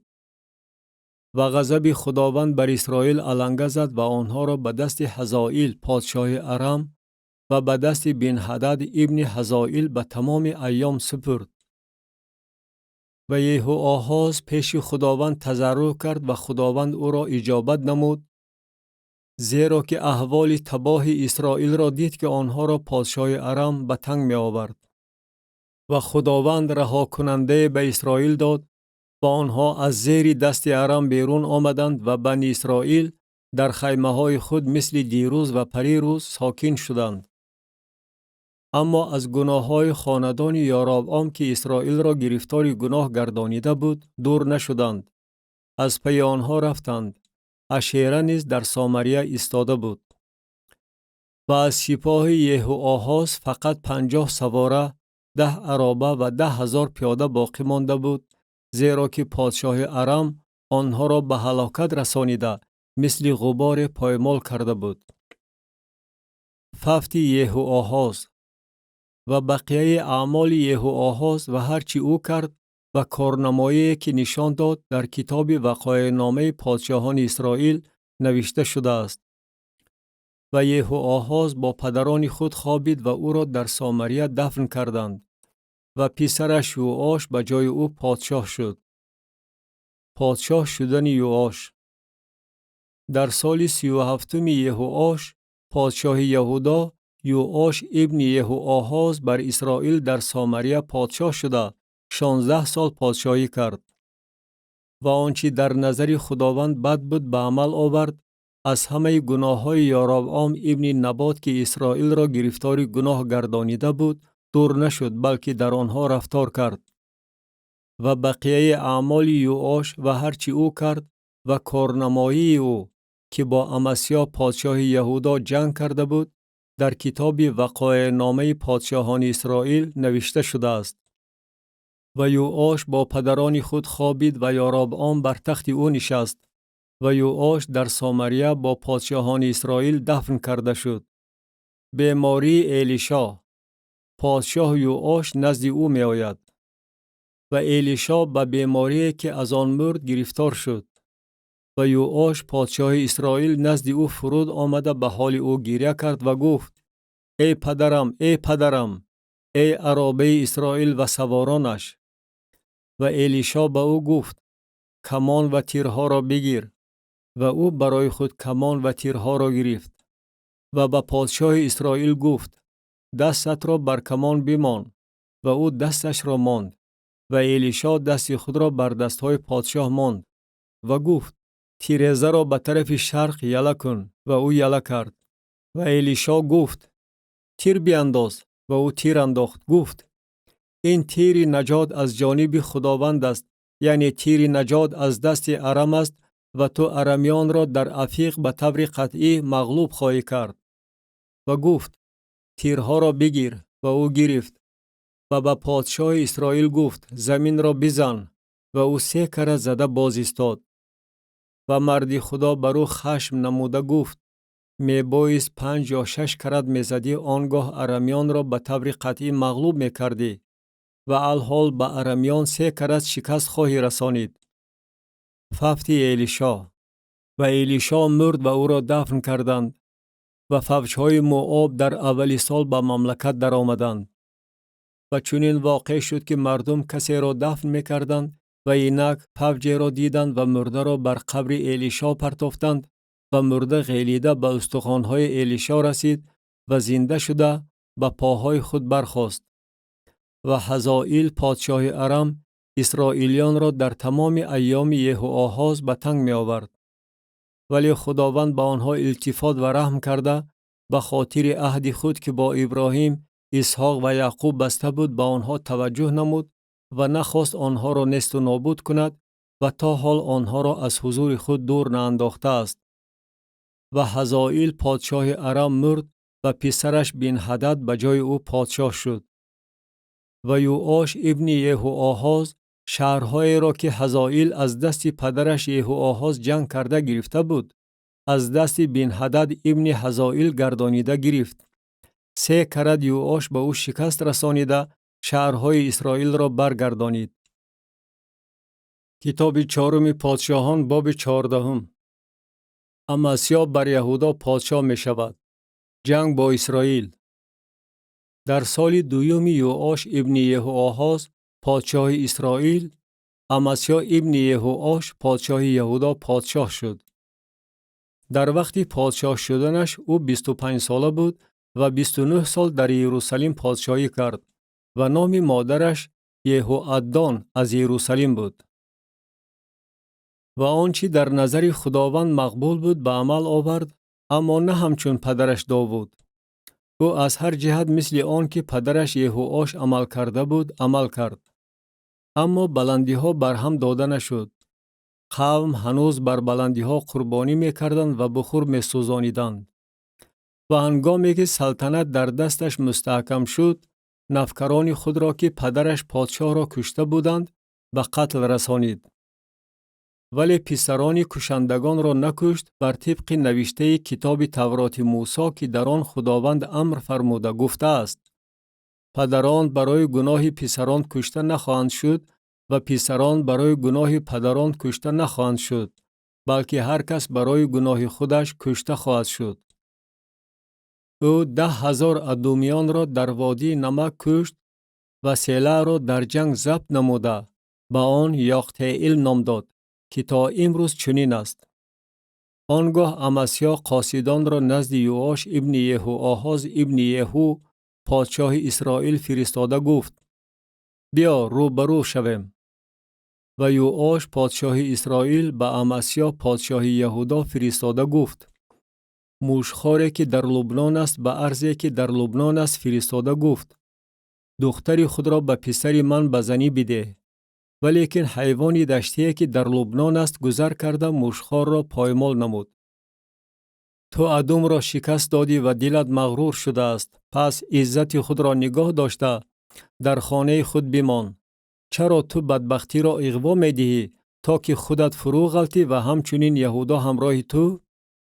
ولی امسیا گوش نداد و یوآش پادشاه اسرائیل برآمد و او و امسیا پادشاه یهودا در بیت شمش که در یهوداست روبرو شدند. و اهل یهودا پیش اسرائیل مغلوب گردیده هر یک به خیمه های خود گریخته رفتند. و یوآش پادشاه اسرائیل امسیا ابن یهوآش ابن احزیاهو پادشاه یهودا را در بیت شمش دستگیر نمود و به یروشلیم آمده حصار یروشلیم را از دروازه افرایم تا دروازه کنجکی به اندازه 400 ذراع خراب کرد. و تمام طلا و نقره و تمام کالای را که در خانه خداوند و در خزائن خانه پادشاه یافت شد و گروگانان را گرفته به سامریه برگشت. و بقیه اعمالی که یوآش کرد و کارنمایی او و چگونه او با امسیا پادشاه یهودا جنگید در کتاب وقایع نامه پادشاهان اسرائیل نوشته شده است. یاربعام وارث یوآش گردید. ففت امسیا. و یوآش با پدران خود خوابید و در سامریه با پادشاهان اسرائیل دفن کرده شد و پسرش یاربعام به جای او پادشاه شد. و امسیا ابن یهوآش پادشاه یهودا بعد از وفات یوآش ابن یهوآهاز پادشاه اسرائیل 15 سال زندگی کرد. و بقیه اعمال امسیا در کتاب وقایع نامه پادشاهان یهودا نوشته شده است. و در یروشلیم بر او سوء قصد کردند و او به لاکیش گریخته رفت و از پس او به لاکیش فرستاده در آنجا او را کشتند. عزریا وارث امسیا گردید و او را بر اسپان آوردند و در یروشلیم او با پدرانش در شهر داوود دفن کرده شد. و تمام قوم یهودا عزریا را که 16 ساله بود گرفته به جای پدرش امسیا پادشاه کردند. او ایلت را بنا کرد و بعد از آن که پادشاه با پدرانش خوابید آن را به یهودا برگردانید. یاربعام دوم بر اسرائیل پادشاه شد. در سال 15 امسیا ابن یهوآش پادشاه یهودا یاربعام ابن یوآش پادشاه اسرائیل در سامریه پادشاه شد و 41 سال پادشاهی کرد. و آنچه در نظر خداوند بد بود به عمل آورد. از همه گناه های یاربعام ابن نبات که اسرائیل را گرفتار گناه گردانیده بود دور نشد. او حدود اسرائیل را از درآمدگاه حمات تا بحر عرابا از نو برقرار کرد بر طبق کلام خداوند خدای اسرائیل که به واسطه بنده خود یونس ابن امیتی نبی از جدحفر به زبان رانده بود. زیرا خداوند مصیبت اسرائیل را دید که بغایت تلخ است به طوری که نه بندی مانده است نه آزاده و نه مددگار برای اسرائیل. و خداوند از زیر آسمان محو کردن نام اسرائیل را امر نفرمود بلکه آنها را به واسطه یاربعام ابن یوآش نجات داد. و بقیه اعمال یاربعام و هرچی او کرد و کارنمایی او که جنگ کرده دمشق و حمات را از تصرف یهودا به اسرائیل برگردانیده بود در کتاب وقایع نامه پادشاهان اسرائیل نوشته شده است. و یاربعام با پدران خود با پادشاهان اسرائیل خوابید و پسرش زکریا به جای او پادشاه شد.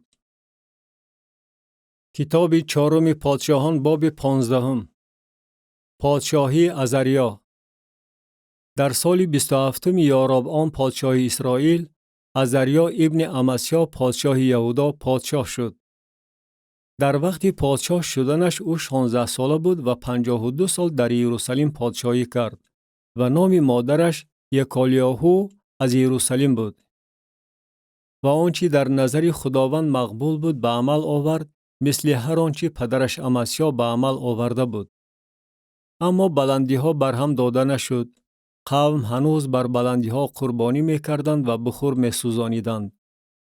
و خداوند پادشاه را به بلا گرفتار کرد و او تا روز هفتش مخفی بود و در مخفخانه سکونت داشت و یوتام پسر پادشاه بر خانه او بوده قوم مملکت را داوری می نمود. ففت عزریا و پادشاهی یوتام و بقیه اعمال عزریا و هرچی او کرد در کتاب وقایع نامه پادشاهان یهودا نوشته شده است. و عزریا با پدرانش خوابید و او را با پدرانش در شهر داوود دفن کردند و پسرش یوتام به جای او پادشاه شد. پادشاهی زکریا و ففت او. در سال 38 عزریا پادشاهی یهودا، زکریا ابن یاربعام بر اسرائیل در سامریه پادشاه شد و 6 ماه پادشاهی کرد. و آنچه در نظر خداوند بد بود به عمل آورد، مثل آنکه پدرانش به عمل آورده بودند. از گناههای یاربعام ابن نبات که اسرائیل را گرفتاری گناه گردانیده بود دور نشد. و شلوم ابن یابش بر او سوء قصد کرده او را در پیش نظر قوم کشت و به جای او پادشاه شد. و بقیه اعمال زکریا در کتاب وقایع نامه پادشاهان اسرائیل نوشته شده است. چنین بود کلام خداوند که به یهو به زبان رانده گفته بود: پسرانت تا نسل 4 بر تخت اسرائیل خواهند نشست. و همین به عمل آمد. پادشاهی شلوم و ففت او. شلوم ابن یابش در سال 39 اوزیا پادشاهی یهودا پادشاه شد و 1 ماه در سامریه پادشاهی کرد. و مناهم ابن جاده از تیرسا برآمده به سامریه داخل شد و شلوم ابن یابش را در سامریه ضربه زد و او را کشته به جای او پادشاه شد. و بقیه اعمال شلوم و سوء قصدی که او کرد در کتاب وقایع نامه پادشاهان اسرائیل نوشته شده است. پادشاهی مناهم. آنگاه مناهم تیرسا را با هرچی در آن بود ضربه زد و حدود آن را از تفسح سر کرده برای آنکه به او دروازه نگشاده بود ضربه زده حامله‌دارانش را شکمچا کرد. در سال 39 عزریا پادشاهی یهودا، مناهم ابن جادی بر اسرائیل پادشاه شده 10 سال در سامریه پادشاهی کرد. و آنچه در نظر خداوند بد بود به عمل آورد. از گناههای یاربعام ابن نبات که اسرائیل را گرفتار گناه گردانیده بود تمام ایام خود دور نشد. تاخت و تاز اشوریان. فول پادشاه اشور بر مملکت تاخت آورد و مناهم به فول 1000 کیکر نقره داد تا که دست وی با او باشد و او سلطنت را در دست خود مستحکم کند. و مناهم این نقره را بر اسرائیل بر همه املاکداران گذاشت تا که هر یکی از آنها 50 سیقل نقره برای پادشاه اشور بدهد. و پادشاه اشور برگشت و در آنجا در مملکت نایستاد. ففت مناهم و پادشاهی فقحیا. و بقیه اعمال مناهم و هرچی او کرد در کتاب وقایع نامه پادشاهان اسرائیل نوشته شده است. و مناهم با پدران خود خوابید و پسرش فقحیا به جای او پادشاه شد. در سال 50 عزریا پادشاهی یهودا، فقحیا ابن مناهم بر اسرائیل در سامریه پادشاه شد و 2 سال پادشاهی کرد. و آنچه در نظر خداوند بد بود به عمل آورد. از گناههای یاربعام ابن نبات که اسرائیل را گرفتار گناه گردانیده بود دور نشد. ففت فقحیا و پادشاهی فقح. و سرکرده او فقح ابن رملیاهو بر او سوء قصد نموده با همراهی ارجو و اریا در سامریه در تالار خانه پادشاه او را ضربه زد، در صورتی که با وی 50 نفر از بنی جلعاد بودند و او را کشته به جای او پادشاه شد. و بقیه اعمال فقحیا و هرچی او کرد در کتاب وقایع نامه پادشاهان اسرائیل نوشته شده است. در سال 52 عزریا پادشاه یهودا، فقح ابن رملیاهو بر اسرائیل در سامریه پادشاه شد و 20 سال پادشاهی کرد. و آنچه در نظر خداوند بد بود به عمل آورد. از گناههای یاربعام ابن نبات که اسرائیل را گرفتار گناه گردانیده بود دور نشد. در ایام فقح پادشاه اسرائیل، تجلت فیلاسر پادشاه اشور آمده ایون و آبیل بیت معکا و یانوح و قادش و حاسور و جلعاد و جلیل را، تمام زمین نفتالی را گرفت و آنها را به اشور به اسیری برد. و هوشع ابن الا بر فقح ابن رملیاهو سوی قصد نمود و او را ضربه زده کشت و در سال 20 یوتام ابن اوزیا به جای او پادشاه شد. و بقیه اعمال فقح و هرچی او کرد در کتاب وقایع نامه پادشاهان اسرائیل نوشته شده است. پادشاهی یوتام بر یهودا. در سال 2 فقح ابن رملیاهو پادشاه اسرائیل یوتام ابن اوزیا پادشاه یهودا پادشاه شد. در وقت پادشاه شدنش او 25 ساله بود و 16 سال در یروشلیم پادشاهی کرد و نام مادرش یروشا بنت صادق بود. و آنچه در نظر خداوند مقبول بود به عمل آورد. مثل هر آنچه پدرش اوزیا کرده بود او به عمل آورد. اما بلندی ها بر هم داده نشد. قوم هنوز بر بلندی ها قربانی می کردند و بخور می سوزانیدند. او دروازه بالای خانه خداوند را بنا کرد. و بقیه اعمال یوتام و هرچی او کرد در کتاب وقایع نامه پادشاهان یهودا نوشته شده است. در آن ایام خداوند رسین پادشاه ارم و فقح ابن رملیاهو را به یهودا فرستادن گرفت. و یوتام با پدران خود خوابید و با پدران خود در شهر پدرش داوود دفن کرده شد و پسرش آحاز به جای او پادشاه شد. کتاب چهارم پادشاهان باب 16. آحاز در یهودا پادشاهی میکند. در سال 17 فقح ابن رملیاهو آحاز ابن یوتام پادشاه یهودا پادشاه شد. در وقت پادشاه شدنش آحاز 20 ساله بود و 16 سال او در یروشلیم پادشاهی کرد و آنچه در نظر خداوند خدایش مقبول بود مثل پدرش داوود به عمل نآورد، بلکه با راه پادشاهان اسرائیل رفتار نمود و حتی پسر خود را از آتش گذرانید، موافق عادتهای زشت قومانی که خداوند آنها را از پیش بنی اسرائیل به در رانده بود. و بر بلندی ها و تلها و زیر هر درخت سبز قربانی میکرد و بخور میسوزانید. تاخت و تاز ارمیان. آنگاه رسین پادشاه ارم و فقح ابن رملیاهو پادشاه اسرائیل به مقابل یروشلیم برای جنگ برآمده آحاز را محاصره کردند ولی نتوانستند مغلوب نمایند.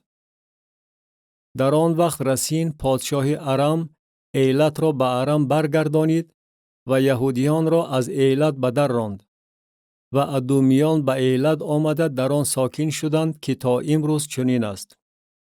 و آحاز قاصدان را نزد تجلت فیلاسر پادشاه اشور فرستاده گفت: من بنده تو و پسر تو هستم، برآمده مرا از دست پادشاه ارم و از دست پادشاه اسرائیل که بر من قیام کردند محافظت نما. و آحاز نقره و طلای را که در خانه خداوند و در خزائن خانه پادشاه یافت شد گرفته به پادشاه اشور همچون انعام فرستاد. اشوریان دمشق را اشغال کردند و پادشاه اشور به او گوش داد و پادشاه اشور به دمشق لشکر کشیده آن را ضبط کرد و ساکنانش را به قیر به اسیری برد و رسین را کشت. و پادشاه آحاز به استقبال تجلت فیلاسر پادشاه اشور به دمشق آمد و قربانگاهی را که در دمشق بود دید و پادشاه آحاز صورت قربانگاه و طرح تمام ساخت آن را به اوریای کاهن فرستاد. و اوریای کاهن قربانگاه بنا کرد موافق هر آنچه پادشاه آحاز از دمشق فرستاده بود. اوریای کاهن تا وقت از دمشق برگشتن پادشاه آحاز آنچنان به عمل آورد. و پادشاه از دمشق آمد و پادشاه قربانگاه را دید و پادشاه به قربانگاه نزدیک آمده قربانی بر آن تقدیم نمود. و قربانی سوختنی و هدیه آردی خود را سوزانید و هدیه ریختنی خود را ریخت و خون قربانی سلامتی خود را بر قربانگاه پاشید. و قربانگاه میسین را که در حضور خداوند بود از پیشگاه خانه، یعنی از جایی که در میان قربانگاه و خانه خداوند بود کوچانید و آن را از پهلوی شمالی آن قربانگاه گذاشت. و پادشاه آحاز به اوریای کاهن امر فرموده گفت: قربانی سوختنی صبح و هدیه آردی شام و قربانی سوختنی پادشاه و هدیه آردی او و قربانی سوختنی تمام قوم کشور و هدیه آردی آنها و هدیه های ریختنی آنها را بر قربانگاه بزرگ بسوزان و تمام خون قربانی های سوختنی و تمام خون ذبح ها را بر آن بپاش و قربانگاه میسین برای من باشد تا که زیارت نمایم. و اوریای کاهن موافق هر آنچه پادشاه آحاز امر فرموده بود به عمل آورد. و پادشاه آحاز حاشیه های پایه ها را بریده، دستشویک ها را از بالایشان برداشت و حفظ را از بالای گاوان میسینی که در تگش بودند فرود آورد و آن را بر فرش سنگین گذاشت. و دالان شنبهگی را که در خانه بنا کرده بودند و درآمدگاهی را که پادشاه از بیرون به آن داخل می شد به مدعای طبع پادشاه اشور تغییر داده به طرف خانه خداوند نگرانید. ففت آحاز، پادشاه شدن حزقیا. و بقیه اعمال آحاز که کرد در کتاب وقایع نامه پادشاهان یهودا نوشته شده است. و آحاز با پدران خود خوابید و با پدران خود در شهر داوود دفن کرده شد و پسرش حزقیا به جای او پادشاه شد. کتاب چهارم پادشاهان باب 17. پادشاهی هوشع بر اسرائیل. در سال 12 آحاز پادشاه یهودا، هوشع ابن ایلا در سامریه بر اسرائیل پادشاه شد و 9 سال پادشاهی کرد. و آنچه در نظر خداوند بد بود به عمل آورد، اما نه همچون پادشاهان اسرائیل که پیش از او بودند. شلمنسر پادشاه اشور بر او لشکر کشید و هوشع بنده ور گردیده به وی خراج میداد. 10 سبط اسرائیل به اسیری برده شدند. و پادشاه اشور در هوشع خیانت یافت، چون که او قاصدان را نزد سو پادشاه مصر فرستاده بود و خراج هر ساله را برای پادشاه اشور ادا نکرد. و پادشاه اشور او را دستگیر کرده در زندان انداخت. و پادشاه اشور تمام کشور را اشغال نموده به سامریه نزدیک آمد و آن را 3 سال محاصره کرد. پادشاه اشور در سال 9 هوشع سامریه را ضبط نمود و اسرائیلیان را به اشور به اسیری برد و آنها را در حله و در اطراف حابور که نهر جوزان است و در شهرهای ماده جایگیر کرد. و این از آن سبب روی داد که بنی اسرائیل پیش خداوند خدای خود که آنها را از زمین مصر از زیر دست فرعون پادشاه مصر بیرون آورده بود گناه کردند و از خدایان دیگر ترسیدند. و بر طبق فرایض خلق‌هایی که خداوند از پیش بنی اسرائیل به در رانده بود و موافق تعاملی که پادشاهان اسرائیل جاری نموده بودند رفتار کردند. و بنی اسرائیل سخنان نادرست در حق خداوند خدای خود بافته برآوردند و در همه شهرهای خود از برج دیدبانی تا شهر حصاردار بلندی ها برای خود بنا کردند و بر هر تلی بلند و زیر هر درخت سبز ستونها و اشیره ها برای خود گذاشتند. و در آنجا بر همه بلندی ها مثل خلقهایی که خداوند از پیش آنها به در رانده بود بخور سوزانیدند و کارهای بدی کرده خداوند را به خشم آوردند و بتها را عبادت کردند که درباره آنها خداوند گفته بود این کار را نکنید. و خداوند به واسطه هر نبی و هر پیشبین اسرائیل و یهودا را تأکید کرده گفت از راههای بد خود برگردید و احکام و فرایض مرا موافق تمام شریعتی که به پدران شما امر فرمودم و به واسطه بندگانم انبیا به شما فرستادم رعایت نماید.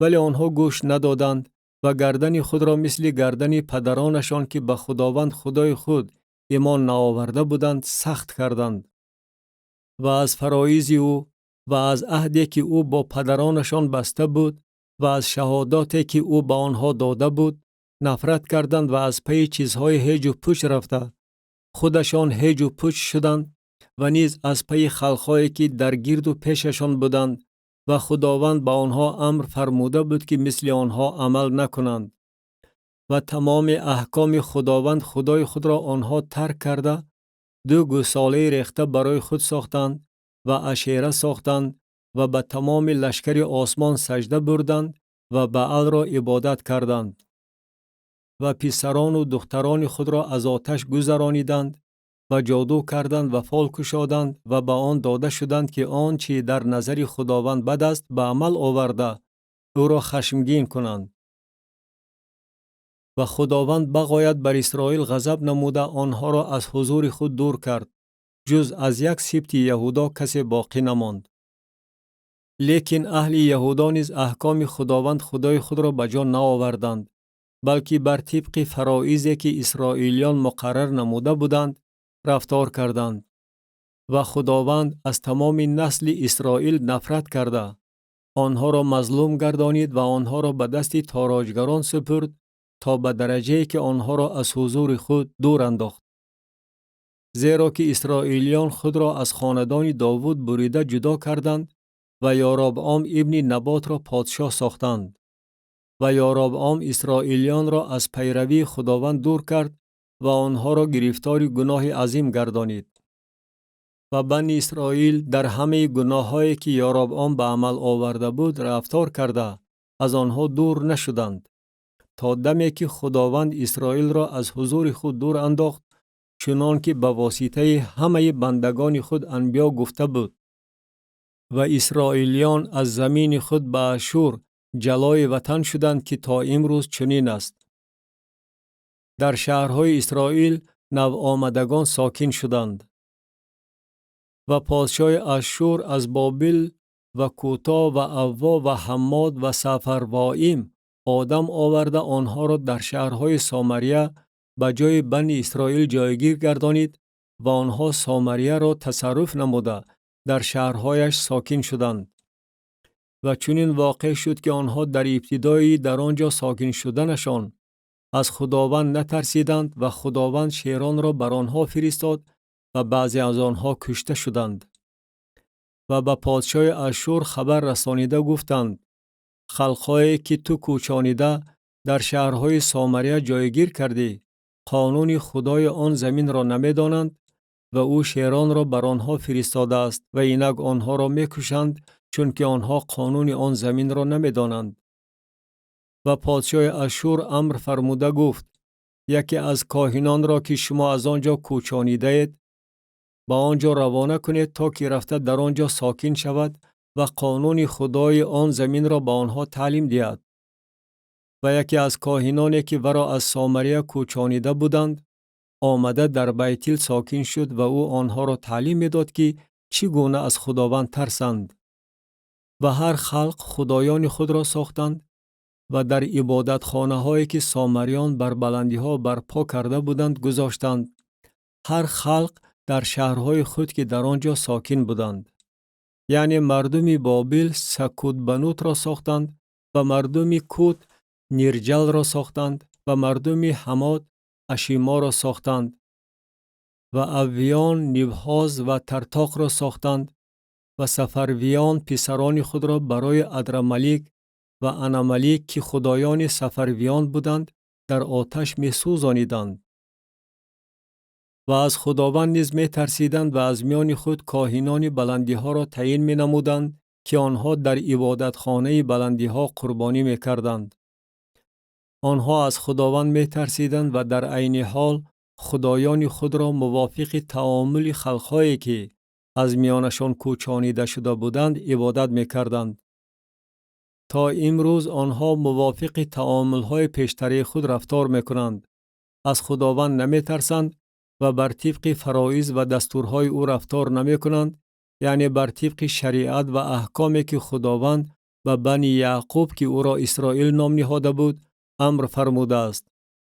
و خداوند با آنها عهد بسته است و با آنها امر فرموده گفته است از خدایان دیگر نترسید و با آنها سجده نبرید و آنها را عبادت ننمایید و برای آنها قربانی نکنید، بلکه فقط از خداوند که شما را از زمین مصر با قوه بزرگ و بازوی طولانی بیرون آورد بترسید و برای او قربانی کنید. و فرایض و دستورها و شریعت و احکامی را که او برای شما نوشته است رعایت نموده تمام ایام به عمل آورید و از خدایان دیگر نترسید. و عهدی را که من با شما بستم فراموش نکنید و از خدایان دیگر نترسید، بلکه فقط از خداوند خدای خود بترسید و او شما را از دست دشمنانتان رها خواهد کرد. ولیکن آنها گوش ندادند، بلکه موافق تعامل پیشتری خود رفتار کردند. و این خلقها از خداوند می ترسیدند ولی بتهای خود را عبادت می کردند و همچنین پسران آنها و پسران آنها همان طور که پدرانشان رفتار می کردند تا امروز رفتار می کنند. کتاب چهارم پادشاهان باب 18. حزقیاه بر یهودا پادشاهی می کند. و در سال سیوم هوشع ابن الا پادشاه اسرائیل، حزقیاه ابن آهاز پادشاه یهودا پادشاه شد. در وقت پادشاه شدنش او 25 ساله بود و 29 سال در یروشلیم پادشاهی کرد و نام مادرش ابی بنت زکریا بود. و آنچه در نظر خداوند مقبول بود به عمل آورد، مثل هر آنچه پدرش داوود به عمل آورده بود. او بلندی ها را برهم داد و ستون ها را شکست و اشیره را محو نمود و مار میسین را که موسی ساخته بود پاره پاره کرد، زیرا که تا آن ایام بنی اسرائیل برایش بخور می سوزانیدند و او آن را نهوشتان نامید. با خداوند خدای اسرائیل توکل می نمود و بعد از او کسی در میان همه پادشاهان یهودا مثل او نبود و در میان آنهایی نیست که پیش از او بودند. و به خداوند چسبیده از پیروی او دور نمی شد و احکامی را که خداوند به موسی امر فرموده بود رعایت می کرد. و خداوند با او بود. به هر چی او اقدام می نمود موفقیت می یافت و به پادشاه اشور عاصی شده خدمتش را دیگر به جا نآورد. او فلیشتیان را از غزه و حدود آن، از برج دیدبانی تا شهر حصاردار ضربه زد. و در سال 4 پادشاه حزقیاه که سال 7 هوشع ابن الا پادشاه اسرائیل بود، شلمناسر پادشاه اشور بر سامریه لشکر کشیده آن را محاصره نمود.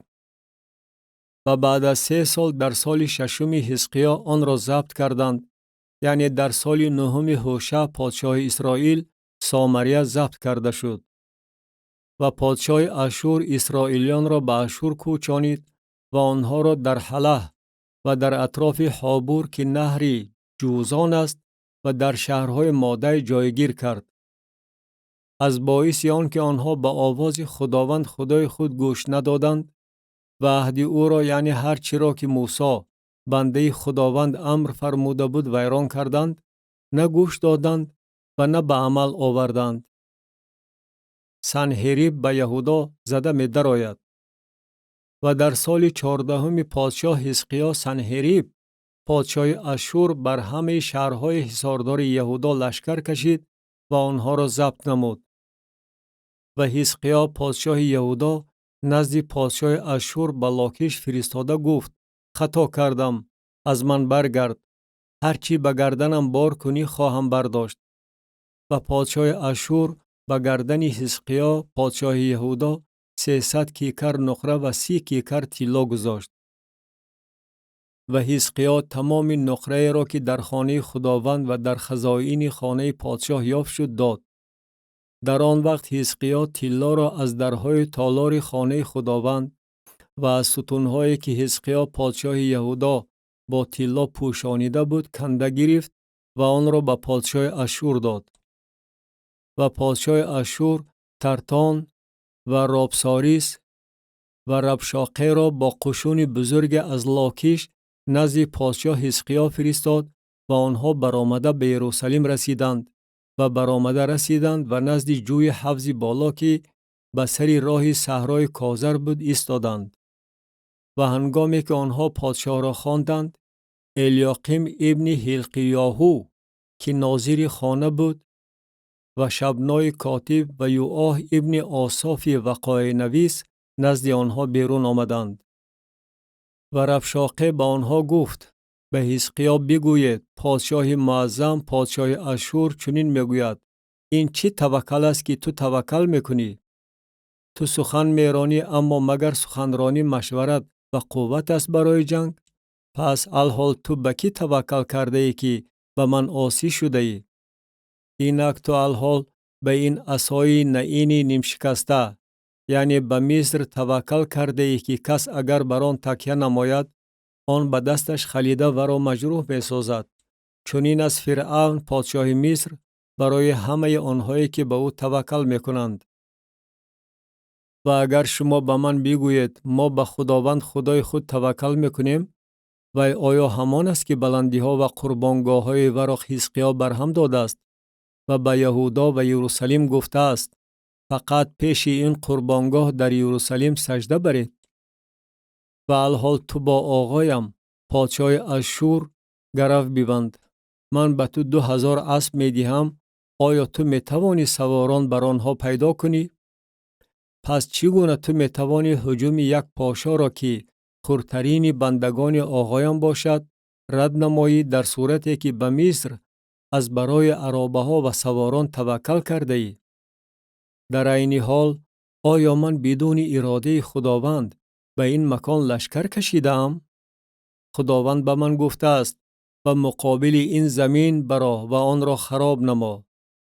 گفت و شنید با ربشاقه و الیاقیم ابن حلقیاهو و شبنا و یوآه به ربشاقه گفتند لطفاً با بندگانت به زبان ارمی گفتگو نما که ما آن را میفهمیم و با ما در گوش قومی که بالای حصار می باشند به زبان یهودی گپ نزن.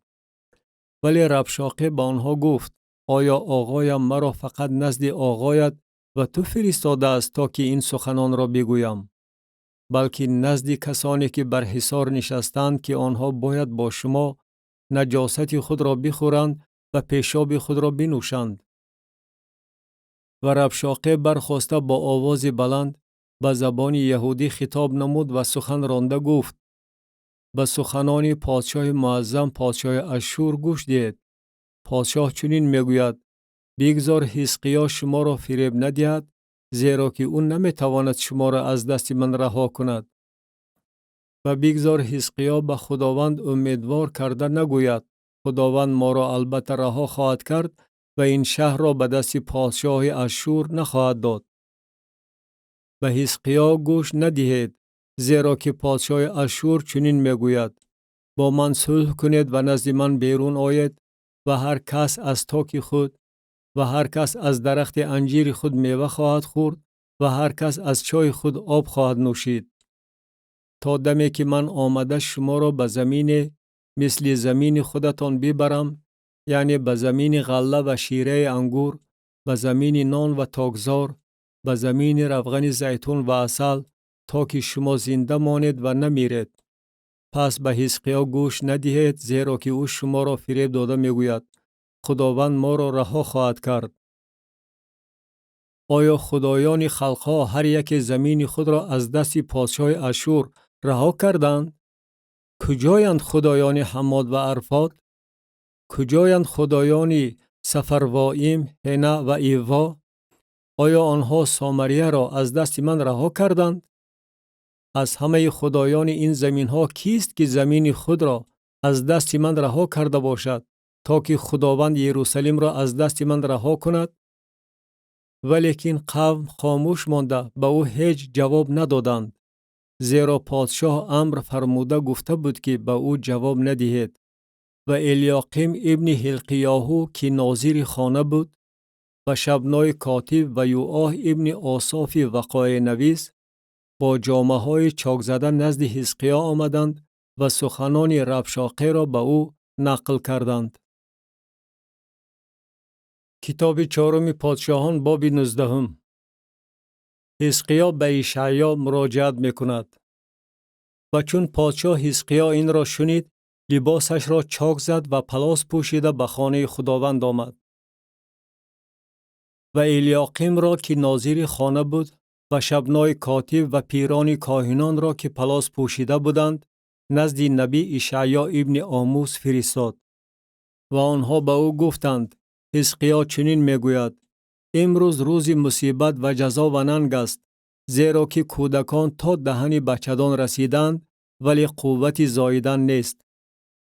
کاش که خداوند خدای تو همه سخنان ربشاقه را که آقایش پادشاه اشور برای تحقیر کردن خدای حی فرستاده است میشنید و او را برای سخنانی که خداوند خدای تو شنیده است جزا میداد. پس برای بقیه‌ای که هنوز وجود دارند استغاثه نما.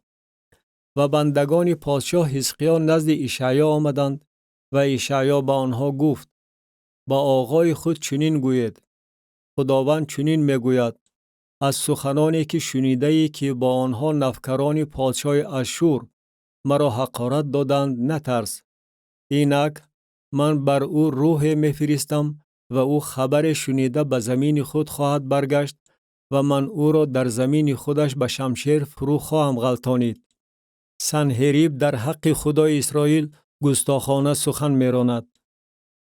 و ربشاقه برگشته پادشاه اشور را در حالت یافت که با لبنا جنگ میکرد زیرا شنیده بود که وی از لاکیش عقیب رفته است. و درباره ترحاقا پادشاه کوش شنیده بود که میگفتند اینک وی بیرون آمده است تا که با تو جنگ کند. و باری دیگر قاصدان را نزد حزقیا فرستاده گفت به حزقیا پادشاه یهودا چنین گوید بگذار خدای تو را فریفته ننماید که تو به او توکل کرده میگویی یروشلیم به دست پادشاه اشور سپرده نخواهد شد. اینک تو شنیده ای که پادشاهان اشور با همه زمین ها چی کردند و چگونه آنها را تارمار نمودند. پس تو آیا رها خواهی شد؟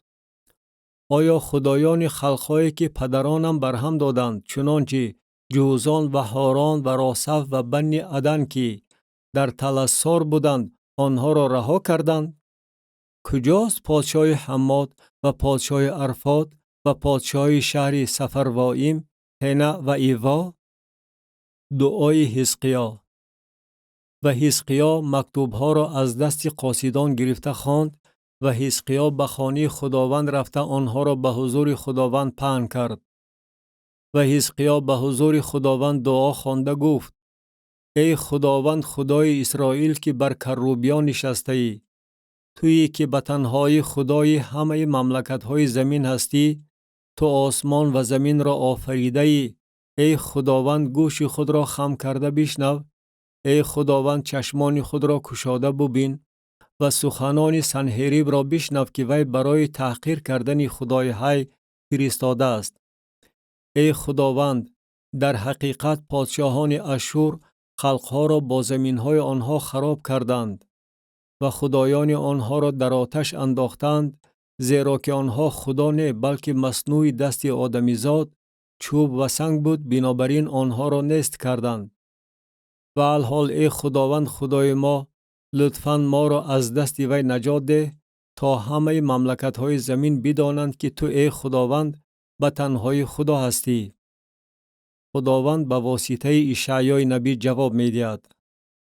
و اشعیا ابن آموس نزد حزقیا فرستاده گفت خداوند خدای اسرائیل چنین میگوید آنچه را که تو پیش من در حق سنهریب پادشاه اشور در دعای خود گفتی اجابت نمودم.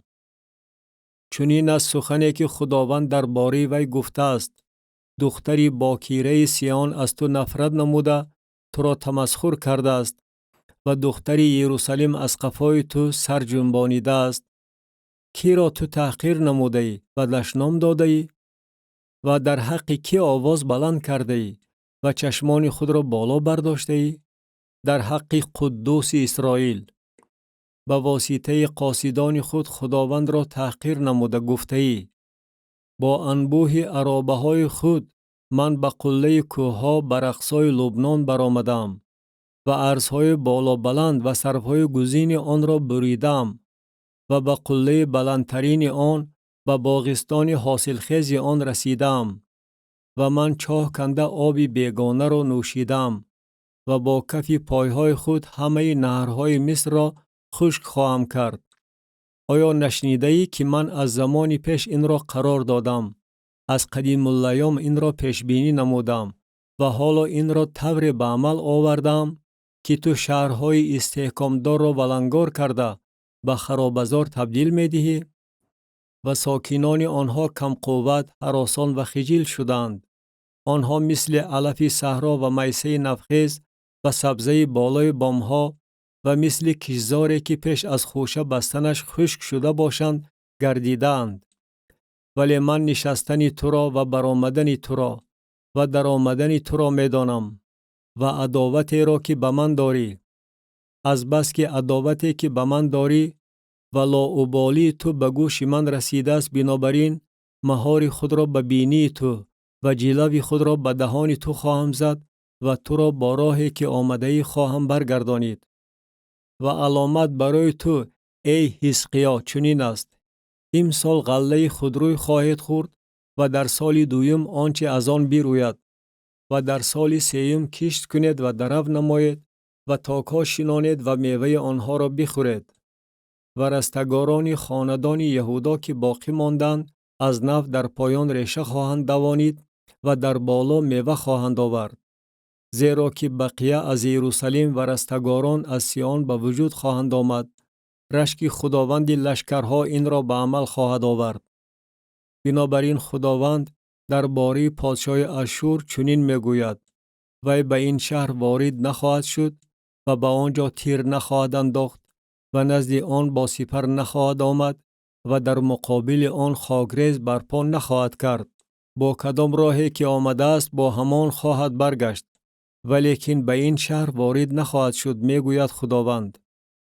و من این شهر را حمایت خواهم کرد تا که آن را به خاطر خودم و به خاطر بنده خود داوود نجات دهم. و در آن شب چنین واقع شد که فرشته خداوند بیرون آمده 185,000 نفر را در اردوگاه اشور ضربه زد و بامدادان وقتی که برخاستند اینک همه‌شان جسدهای مرده بودند. و سنحریب پادشاه اشور به راه در آمده روانه شد و برگشته در نینوه ساکن گردید. و هنگامی که او در خانه خدایش نسروگ عبادت می نمود، پسرانش ادرملیک و شرعیسر او را با شمشیر کشتند و خودشان به زمین ارارات گریختند و پسرش ایسر حدون به جای او پادشاه شد. کتاب چهارم پادشاهان باب 20. بیماری و شفای حزقیا. در آن ایام حزقیا بیمار شده نزدیک به مردن بود و نبی اشعیا ابن آموس نزد او آمده به او گفت: خداوند چنین میگوید: برای اهل بیت خود وصیت نما، زیرا که تو خواهی مرد و شفا نخواهی یافت. و او روی خود را به دیوار گردانید و سوی خداوند دعا خوانده گفت: لطفاً ای خداوند به یاد آور که چگونه من به حضور تو با راستی و از صمیم قلب رفتار نمودم و آنچه در نظر تو مقبول بود به عمل آوردم. و حزقیا زار زار گریست. و چنین واقع شد که اشعیا هنوز به صحن میانه نبرآمده بود که کلام خداوند بر او نزول کرده گفت: برگرد و به حزقیا که رئیس قوم من است بگوی: خداوند خدای پدرت داوود چنین میگوید: دعای تو را شنیدم، اشکای تو را دیدم. اینک من تو را شفا خواهم داد. بعد از 3 روز تو به خانه خداوند داخل خواهی شد. و من بر روزهای تو 15 سال علاوه می نمایم و تو را و این شهر را از دست پادشاه اشور رها خواهم نمود و این شهر را به خاطر خودم و به خاطر بندم داوود حمایت خواهم کرد. و اشعیا گفت: قرص از انجیر قاق بگیرید. و گرفته بر دنبال گذاشتند و او زنده ماند. و حزقیا به اشعیا گفت: چیست علامت آن که خداوند مرا شفا خواهد داد و من بعد از 3 روز به خانه خداوند داخل خواهم شد؟ و اشعیا گفت: علامت از جانب خداوند درباره آن که خداوند کلامی را که گفته است به عمل خواهد آورد برای تو چنین است: آیا سایه 10 زینه پیش می رود یا 10 زینه قفا گردد؟ و حزقیا گفت: 10 زینه پیش رفتن سایه آسان است. نه، بگذار سایه 10 زینه قفا گردد. و اشعیای نبی سوی خداوند خواند و سایه زینه ها را که بر زینه های آحاز فرامده بود 10 زینه قفا گردانید. در آن زمان بیرودک ابن بلعدان پادشاه بابل به حزقیاه نامه و هدیه فرستاد، زیرا شنیده بود که حزقیاه بیمار شده است. و حزقیاه آنها را شنید و تمامی خزینه خانه خود را، نقره و طلا و عطریات و روغن اعلا و تمامی قورخانه خود و هر چی را که در خزائن او یافت میشد با آنها نشان داد. چیزی نبود که حزقیاه در خانه خود و در تمام قلمرو خود با آنها نشان نداده باشد. و اشعیای نبی نزد پادشاه حزقیاه آمد و به او گفت: این آدمان چی گفتند و از کجا نزد تو آمدند؟ و حزقیاه گفت: از کشوری دور از بابل آمدند. او گفت: در خانه تو چی دیدند؟ و حزقیاه گفت: هر آنچه در خانه من هست دیدند. چیزی در خزائن من نماند که به آنها نشان نداده باشم. و اشعیا به حزقیاه گفت: کلام خداوند را بشنو. اینک روزها می آید هر آنچه در خانه توست و آنچه پدرانت تا امروز اندوختند و بابل برده خواهد شد، چیزی باقی نخواهد ماند، می گوید خداوند. و از پسرانت که از تو به وجود آیند و تو آنها را به دنیا آوری خواهند گرفت و آنها در قصر پادشاه بابل خواجه سرا خواهند شد.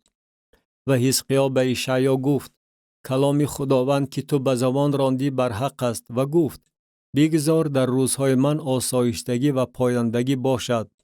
فوت حزقیاه. و بقیه اعمال حزقیاه و تمام کارنمایی او و حفظ و کارز کندنش و آب را به شهر آوردنش در کتاب وقایع نامه پادشاهان یهودا نوشته شده است. و حزقیاه با پدران خود خوابید و پسرش منشه به جای او پادشاه شد. کتاب چهارم پادشاهان باب 21. پادشاهی منشه، معصیت و فوت او. در وقت پادشاه شدنش منشه 12 ساله بود و او 55 سال در یروشلیم پادشاهی کرد و نام مادرش هفسیبا بود. و آنچه در نظر خداوند بد بود به عمل آورد و تقلید کارهای زشت خلق‌هایی که خداوند آنها را از پیش بنی اسرائیل به در رانده بود. و او بلندی‌های را که پدرش حزقیاه برهم داده بود از نو بنا کرد و قربانگاه‌ها برای بعل برپا نمود و اشیره را مثل آن که احاب پادشاه اسرائیل ساخته بود ساخت و به تمام لشکر آسمان سجده برده آنها را عبادت کرد. و قربانگاه‌ها در خانه خداوند بنا کرد که درباره آن خداوند گفته است: در یروشلیم اسم خود را خواهم گذاشت. و برای تمام لشکر آسمان در 2 صحن خانه خداوند قربانگاه‌ها بنا کرد. و پسر خود را از آتش گذرانید و افسون کرد و فال کشاد و جادوگران و عزایم خانان را به کار انداخت. با اعمالی که در نظر خداوند بد است بسیار مشغول شد تا که او را به خشم آورد. و هیکل اشعره را که ساخته بود در خانه گذاشت که درباره آن خداوند به داوود و پسرش سلیمان گفته بود: در این خانه و در یروشلیم که از همه سبطهای اسرائیل برگزیدم اسم خود را تا ابد خواهم گذاشت. و پای اسرائیل را از زمینی که به پدرانشان دادم دیگر به در نخواهم راند، به شرطی که آنها سعی و کوشش کنند که بر طبق هر آنچه من به آنها امر فرمودم و بر طبق تمام شریعتی که بنده موسی به آنها امر فرموده است رفتار نمایند. ولی آنها گوش ندادند و منشه آنها را تا به درجه گمراه کرد که آنها نظر به خلق‌هایی که خداوند از پیش بنی اسرائیل محو نموده بود به اعمال بد بیشتر مشغول شدند. و خداوند به واسطه بندگانش انبیا سخن رانده گفت: از بس که منشه پادشاه یهودا این اعمال زشت را به جا آورده، نظر به تمام رفتار اموریانی که پیش از او بودند بدتر رفتار نمود و با بت‌های خود یهودا را نیز گرفتار گناه گردانید. بنابراین خداوند خدای اسرائیل چنین میگوید: اینک من بر یروشلیم و یهودا چنان مصیبت خواهم آورد که هر کسی که درباره آن بشنود هر 2 گوشش صدا خواهد داد و بر یروشلیم ریسمان سامریه و شاقل خانه احعاب را خواهم کشید و یروشلیم را پاک خواهم کرد، چنان که کس طبقچه را پاک می کند و چپه می گرداند. و بقیه میراث خود را ترک خواهم کرد و آنها را به دست دشمنانشان خواهم سپرد و آنها برای همه دشمنانشان مورد تالان و تاراج خواهند گردید. از باعث آن که آنها آنچه در نظر من بد است به عمل آوردند و از روزی که پدرانشان از مصر بیرون آمدند تا امروز مرا به خشم آوردند و همچنین خون بیگناهان را منشه بغاید بسیار ریخت و طوری که یروشلیم را سر تا سر از آن پر کرد و ذم آن گناه خود که یهودا را گرفتار گناه گردانیده بود تا که آنچه در نظر خداوند بد است به عمل آورند. و بقیه اعمال منشه و هرچی او کرد و گناهی که صادر نمود در کتاب وقایع نامه پادشاهان یهودا نوشته شده است. و منشه با پدران خود خوابید و در باغ خانه خود در باغ اوزا دفن کرده شد و پسرش آمون به جای او پادشاه شد. در وقت پادشاه شدنش آمون 22 ساله بود و او 2 سال در یروشلیم پادشاهی کرد و نام مادرش مشولمت بنت حاروس از یاتبا بود. و آنچه در نظر خداوند بد بود به عمل آورد چنان که پدرش منشه عمل کرده بود. و با تمام راهی که پدرش رفتار کرده بود رفتار نمود و بت‌ها را که پدرش پرستیده بود پرستید و به آنها سجده برد. و خداوند خدای پدرانش را ترک کرد و با راه خداوند روانه نشد. ففت آمون، بر تخت نشستنی یوشیاهو. و نوکران آمون بر او سوء قصد کردند و پادشاه را در خانه‌اش کشتند. ولی قوم مملکت همه آنهایی را که بر پادشاه آمون سوء قصد کرده بودند به قتل رسانیدند. و قوم مملکت پسرش یوشیاهو را به جای او پادشاه کردند. و بقیه اعمالی که آمون کرد در کتاب وقایع نامه پادشاهان یهودا نوشته شده است. و او را در مقبره او در باغ اوزا دفن کردند و پسرش یوشیاهو به جای او پادشاه شد. کتاب چهارم پادشاهان باب 22. پادشاهی یوشیاهو. در وقت پادشاه شدنش یوشیاهو 8 ساله بود و او 31 سال در یروشلیم پادشاهی کرد و نام مادرش یدیدا بنت عدایا از باسقط بود. و آنچه در نظر خداوند مقبول بود به عمل آورد و با تمام راه پدرش داوود روانه شد و به طرف راست یا چپ میل نکرد. تعمیر معبد. و در سال 18 پادشاه یوشیاهو چنین واقع شد که پادشاه شافان ابن اصلیاهو ابن مشولام کاتب را به خانه خداوند فرستاده گفت: نزد حلقیای سرکاهن برو و او نقره را که به خانه خداوند آورده شده است و آستانه بانان آن را از قوم جمع کردند بشمارد و آن را به دست سرکارانی که بر خانه خداوند تعیین کرده شدند بسپارد تا که آنها آن را به کارگرانی که در خانه خداوند برای تعمیر رخنه‌های خانه کار میکنند بدهند، یعنی به دوریدگران و بیناکاران و گیلکاران، و برای خریدن چوب و تخته و سنگ‌های تراشیده شده از بهر تعمیر خانه. اما از نقره‌ای که به دستشان سپرده میشد از آنها حسابات طلب نمی کردند، زیرا که آنها از روی وجدان عمل می کردند. یافت شدن کتاب تورات موسی. و حلقیای سرکاهن به شافان کاتب گفت: کتاب تورات را در خانه خداوند یافتم. و حلقیا آن کتاب را به شافان داد و او آن را خواند. و شافان کاتب نزد پادشاه آمد و به پادشاه جواب آورده گفت: بندگانت نقره را که در خانه بود در شمار آوردند و آن را به دست سرکارانی که بر خانه خداوند تعیین شدند سپردند. و شافان کاتب به پادشاه خبر داده گفت: حلقیای کاهن کتاب به من داد. و شافان آن را پیش پادشاه خواند. و هنگامی که پادشاه سخنان کتاب تورات را شنید، لباس خود را چاک زد. و پادشاه به حلقیای کاهن و احیقام ابن شافان و اکبور ابن میخایا و شافان کاتب و عصایای نوکر پادشاه امر فرموده گفت: بروید و از خداوند برای من و برای قوم و برای تمام یهودا درباره سخنان این کتاب یافت شده التجا نمایید، زیرا غضب خداوند که بر ما علنگه گرفته است بزرگ است، از برای آن که پدران ما به سخنان این کتاب گوش ندادند تا که موافق هر آنچه درباره ما نوشته شده است عمل نمایند. و حلقیای کاهن و احیقام و اکبور و شافان و عصایا نزد حلدای نبیه زن شلوم ابن تقوا ابن حرحس محافظ لباس ها که او در یروشلیم در محله دویم آن سکونت داشت رفتند و با او گفتگو کردند. سخنان حلدای نبیه.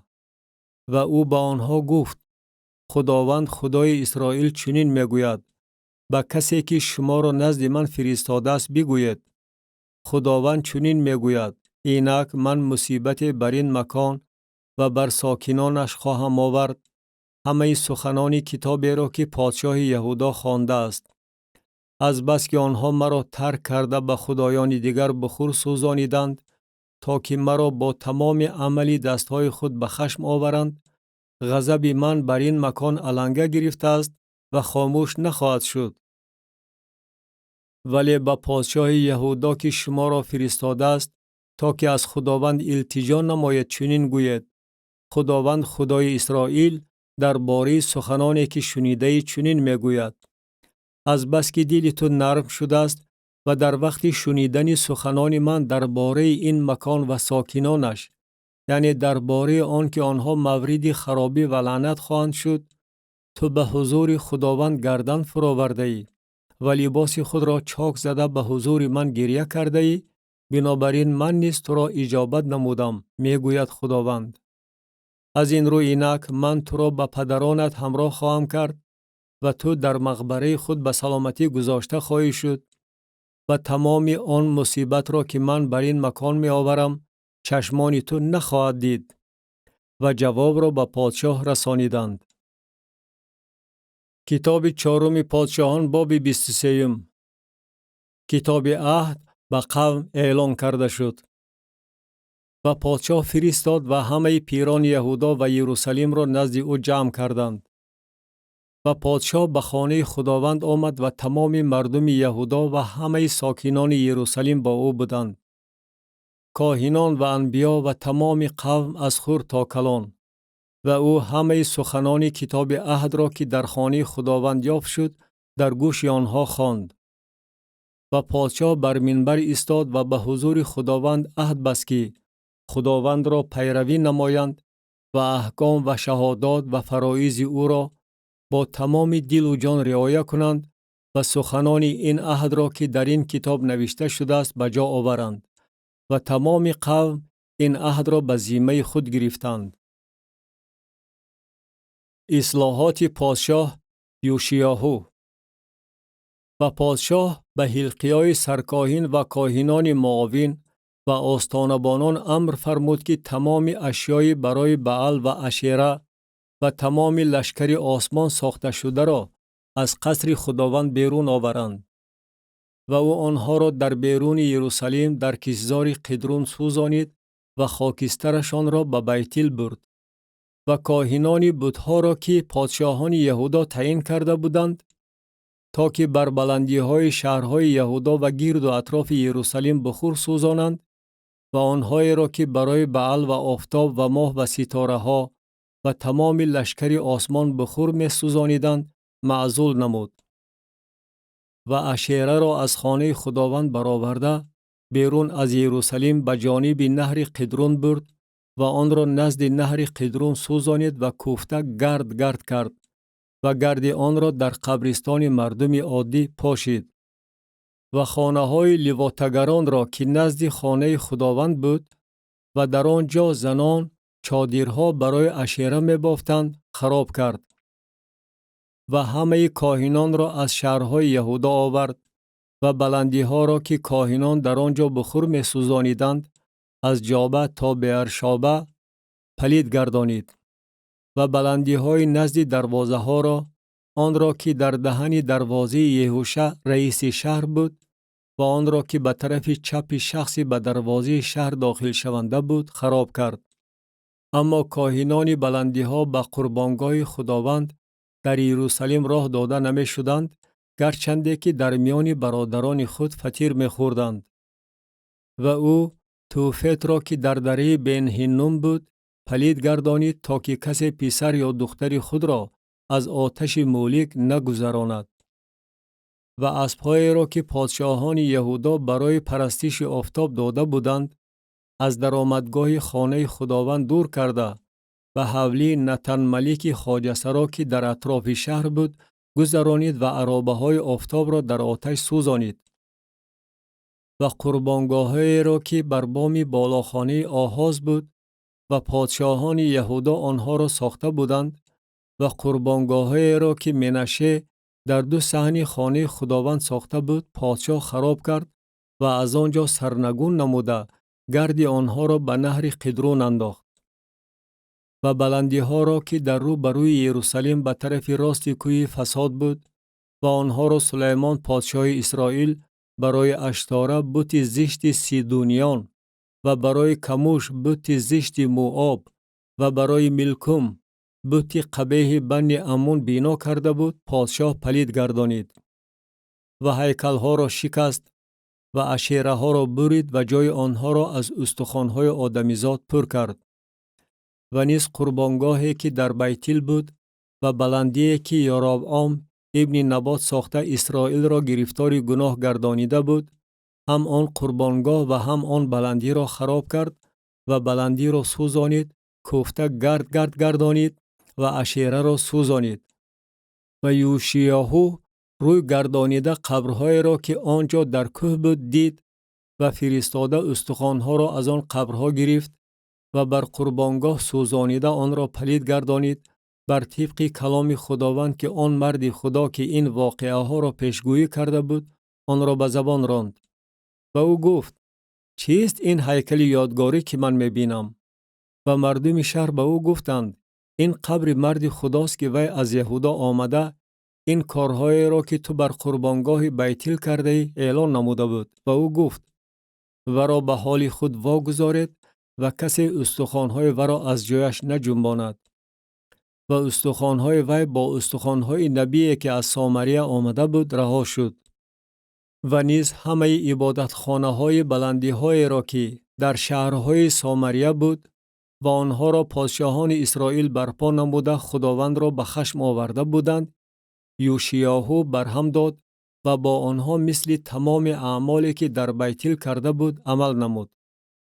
و همه کاهنان بلندی ها را که در آنجا بودند بر قربانگاه ها کشت و استخوان های آدمیزاد را بر آنها سوزانید و به یروشلیم برگشت. پادشاه امر می فرماید که عید فصح را به جا آورند. و پادشاه به تمام قوم امر فرموده گفت عید فصح را برای خداوند خدای خود به جا آورید چنان که در این کتاب عهد نوشته شده است. زیرا که مثل این عید فصح از ایام داورانی که بر اسرائیل داوری کرده بودند و در تمام ایام پادشاهان اسرائیل و پادشاهان یهودا به جا آورده نشده است. فقط در سال 18 پادشاه یوشیاهو این عید فصح برای خداوند در یروشلیم به جا آورده شد. و نیز جادوگران و عزایم خانان و بتها و همه چیزهای زشت را که در زمین یهودا و در یروشلیم پیدا شده بودند یوشیاهو سوزانید تا که سخنان تورات را که در کتاب نوشته شده بود و آن را حلقیای کاهن در خانه خداوند یافته بود به عمل آورد. و مانند او پیش از او پادشاه نبود که با تمام دلش و با تمام جانش و با تمام قوتش بر طبق تمام تورات موسی به خداوند رجوع کرده باشد و بعد از او مانند او به میدان نآمده است.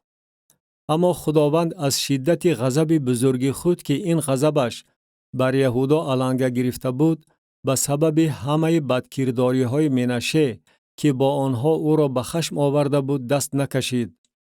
و خداوند گفت: یهودا را نیز از حضور خود دور خواهم کرد، چنان که اسرائیل را دور کردم. و این شهر را که برگزیدم، یعنی یروشلیم را، با خانه‌ای که درباره آن گفتم اسم من در آنجا خواهد بود، ترک خواهم نمود. ففت یوشیاهو و بقیه اعمال یوشیاهو و هرچی او کرد در کتاب وقایع نامه پادشاهان یهودا نوشته شده است. در ایام او فرعون نکوه پادشاه مصر سوی پادشاه اشور به نهر فرات برآمد و پادشاه یوشیاهو به استقبال وی رفت، ولی وی وقتی که او را دید او را در مجدو کشت و نوکرانش مرده او را در عرابه نهاده از مجدو به یروشلیم آوردند و او را در مقبرش دفن کردند. و قوم مملکت یهوآحاز ابن یوشیاهو را گرفتند و او را تدهین نموده به جای پدرش پادشاه کردند. پادشاهی یهوآحاز. در وقت پادشاه شدنش یهوآحاز 23 ساله بود و 3 ماه در یروشلیم پادشاهی کرد و نام مادرش حموتل بنت ارمیاهو از لبنا بود. و او آنچه در نظر خداوند بد بود به عمل آورد، مثل هر آنچه پدرانش به عمل آورده بودند.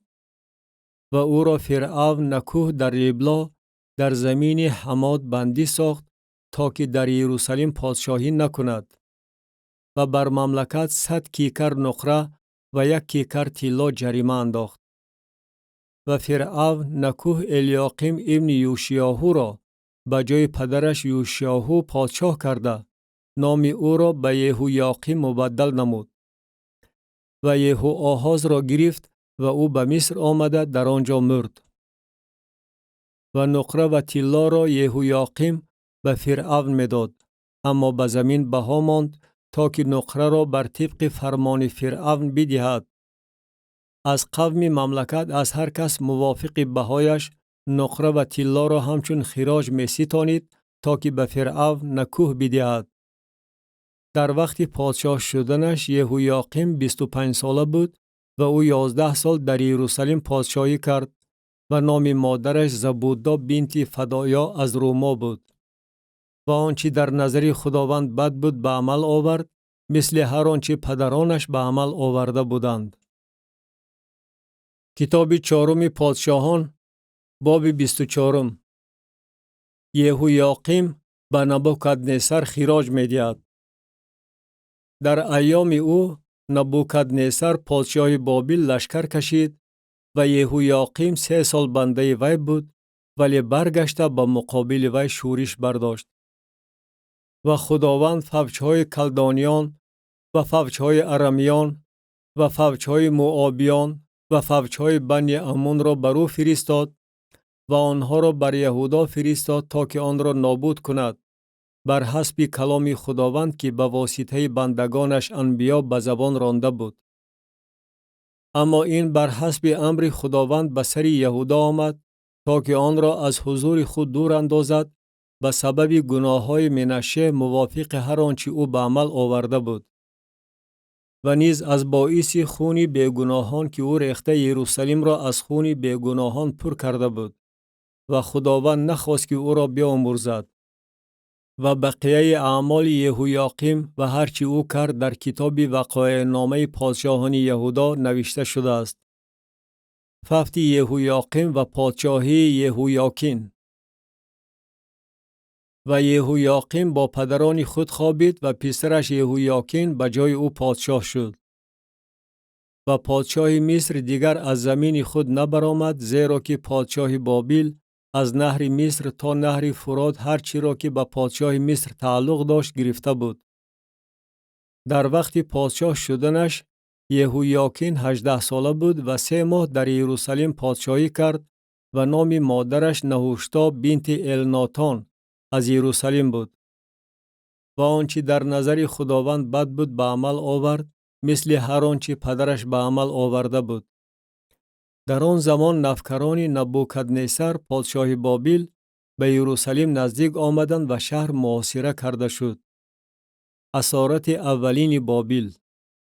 و نبوکدنصر پادشاه بابل به شهر آمد در صورتی که نوکرانش آن را محاصره کرده بودند.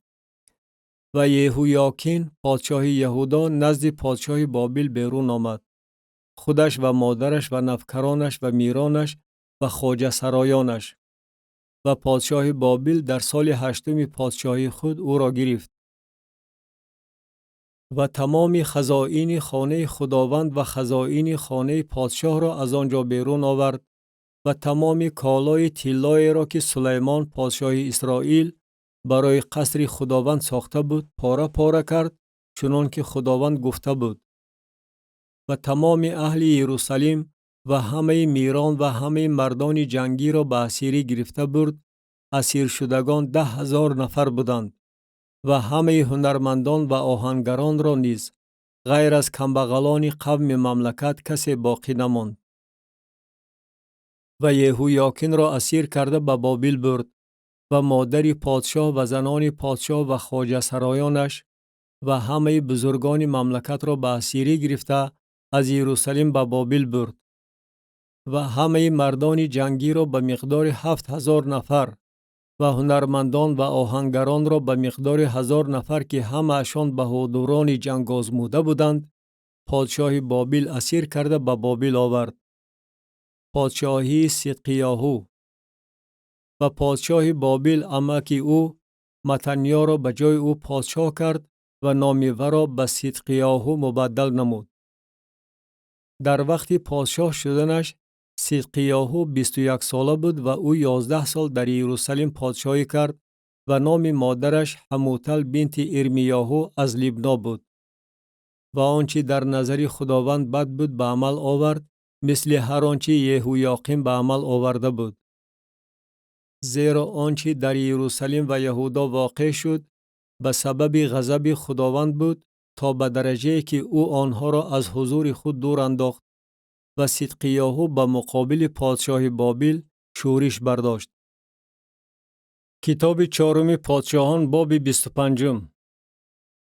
محاصره یروشلیم و بار دوم به اسیری بردن به بابل.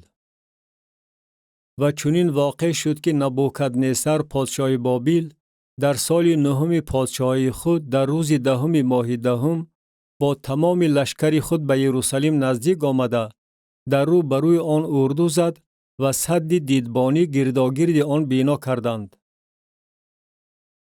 و شهر تا سال 11 پادشاه صدقیاهو در حالت محاصره بود. در روز 9 ماه قحطی در شهر پرزور شد و برای قوم مملکت نان نبود.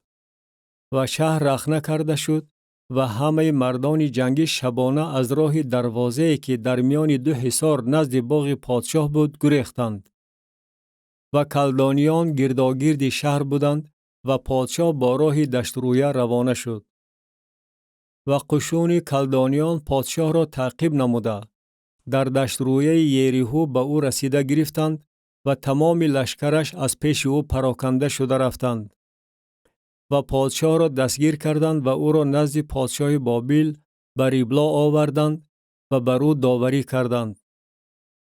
و پسران صدقیاهو را در پیش نظر او کشتند و چشمان صدقیاهو را کور کردند و او را زنجیربند کرده به بابل بردند.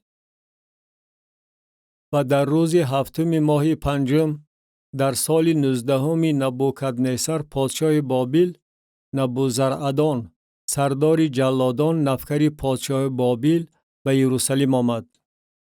و او خانه خداوند و خانه پادشاه را سوزانید و همه خانه های یروشلیم و هر خانه بزرگ را با آتش سوزانید. و تمام قشون کلدانیان که با سردار جلادان بودند حصار گرداگرد یروشلیم را خراب کردند. و بقیه قوم را که در شهر مانده بودند و تسلیم شدگان را که به پادشاه بابل تسلیم شده بودند و بقیه عامه را نبوزرعدان سردار جلادان به اسیری برد. ولی از میان کمبغلان مملکت بعضی را سردار جلادان همچون تاگداران و زراعتکاران باقی گذاشت. و ستونهای میسین را که در خانه خداوند بود و پایه ها و حوض میسین را که در خانه خداوند بود کلدانیان شکستند و میس آنها را به بابل بردند و دیگها و خاکاندازها و آتشگیرکها و قاشقها و تمام کالای میسین را که با آنها خدمت می‌کردند آنها گرفتند و مجمرها و کاسه ها را خواه از طلا بود خواه از نقره سردار جلادان گرفت. 2 ستون، 1 حوض و پایه هایی که سلیمان برای خانه خداوند ساخته بود وزن میس تمام این کالا معلوم نبود. بلندی 1 ستون 18 ذراع بود و تاج میسین بر آن و بلندی تاج 3 ذراع بود و شبکه و انارها گرداگرد تاج همش از مس بود و مثل اینها برای ستون دویم بر شبکه آن بود. و سردار جلادان سرایای کاهن و سفنیای کاهن معاون و 3 نفر آستانبانان را گرفت. و از شهر 1 خواجه سرا را که بر مردان جنگی تعیین شده بود و 5 شخص را از آنهایی که چهره پادشاه را می دیدند و در شهر یافت شدند و کاتب سرلشکر را که قوم مملکت را سفربری می نمود و 60 نفر را از قوم مملکت که در شهر یافت شدند گرفت. و نبوزرعدان سردار جلادان آنها را گرفتن نزد پادشاه بابل به ریبلا برد. و پادشاه بابل آنها را در ریبلا در زمین حمات ضربه زده کشت و اهل یهودا از زمین خود به اسیری رفتند. جدلیاهو والی کشور تعیین کرده می شود. و بر قومی که در زمین یهودا باقی مانده بودند بر آنهایی که نبوکدنصر پادشاه بابل باقی گذاشته بود وی جدلیاهو ابن احیقام ابن شافان را تعیین نمود. و چون همه سرداران لشکر خودشان و آدمانشان شنیدند که پادشاه بابل جدلیاهو را تعیین نموده است آنها نزد جدلیاهو به مصفا آمدند، یعنی اسماعیل ابن نتنیا و یوحانان ابن قاریه و سرایا ابن تنهمت نتوفاتی و از نیاهو ابن معکاتی خودشان و آدمانشان. و جدلیاهو با آنها و آدمانشان قسم خورده گفت از نوکران کلدانیان نترسید، در زمین ساکن شده به پادشاه بابل خدمت کنید و برای شما خوب خواهد شد. و در ماه هفتم چنین واقع شد که اسماعیل ابن نتنیا ابن الیشامه که از نسل پادشاه بود آمد و 10 نفر همراهانش بودند و آنها جدلیاهو را ضربه زدند و او مرد. و همچنین یهودیان و کلدانیان را که با او در مصفا بودند. و تمام قوم از خور تا کلان و سرداران لشکر برخاسته به مصر آمدند زیرا که از کلدانیان ترسیدند. و در سال 37 اسیری یهویاکین پادشاه یهودا در روز 27 ماه 12 چنین واقع شد که ایویل میرودک پادشاه بابل در سالی که پادشاه شد یهویاکین پادشاه یهودا را سرافراز نموده از زندان بیرون آورد و با او نیکخواهانه سخن راند و تخت او را از تخت پادشاهانی که نزد او در بابل بودند بالاتر گذاشت و لباس زندانی او را مبدل نمود و او همیشه تمام ایام حیات خود به حضور وی خوراک می‌خورد و نفقه او نفقه دائمی به او از جانب پادشاه روز به روز تمام ایام حیات او داده می‌شد.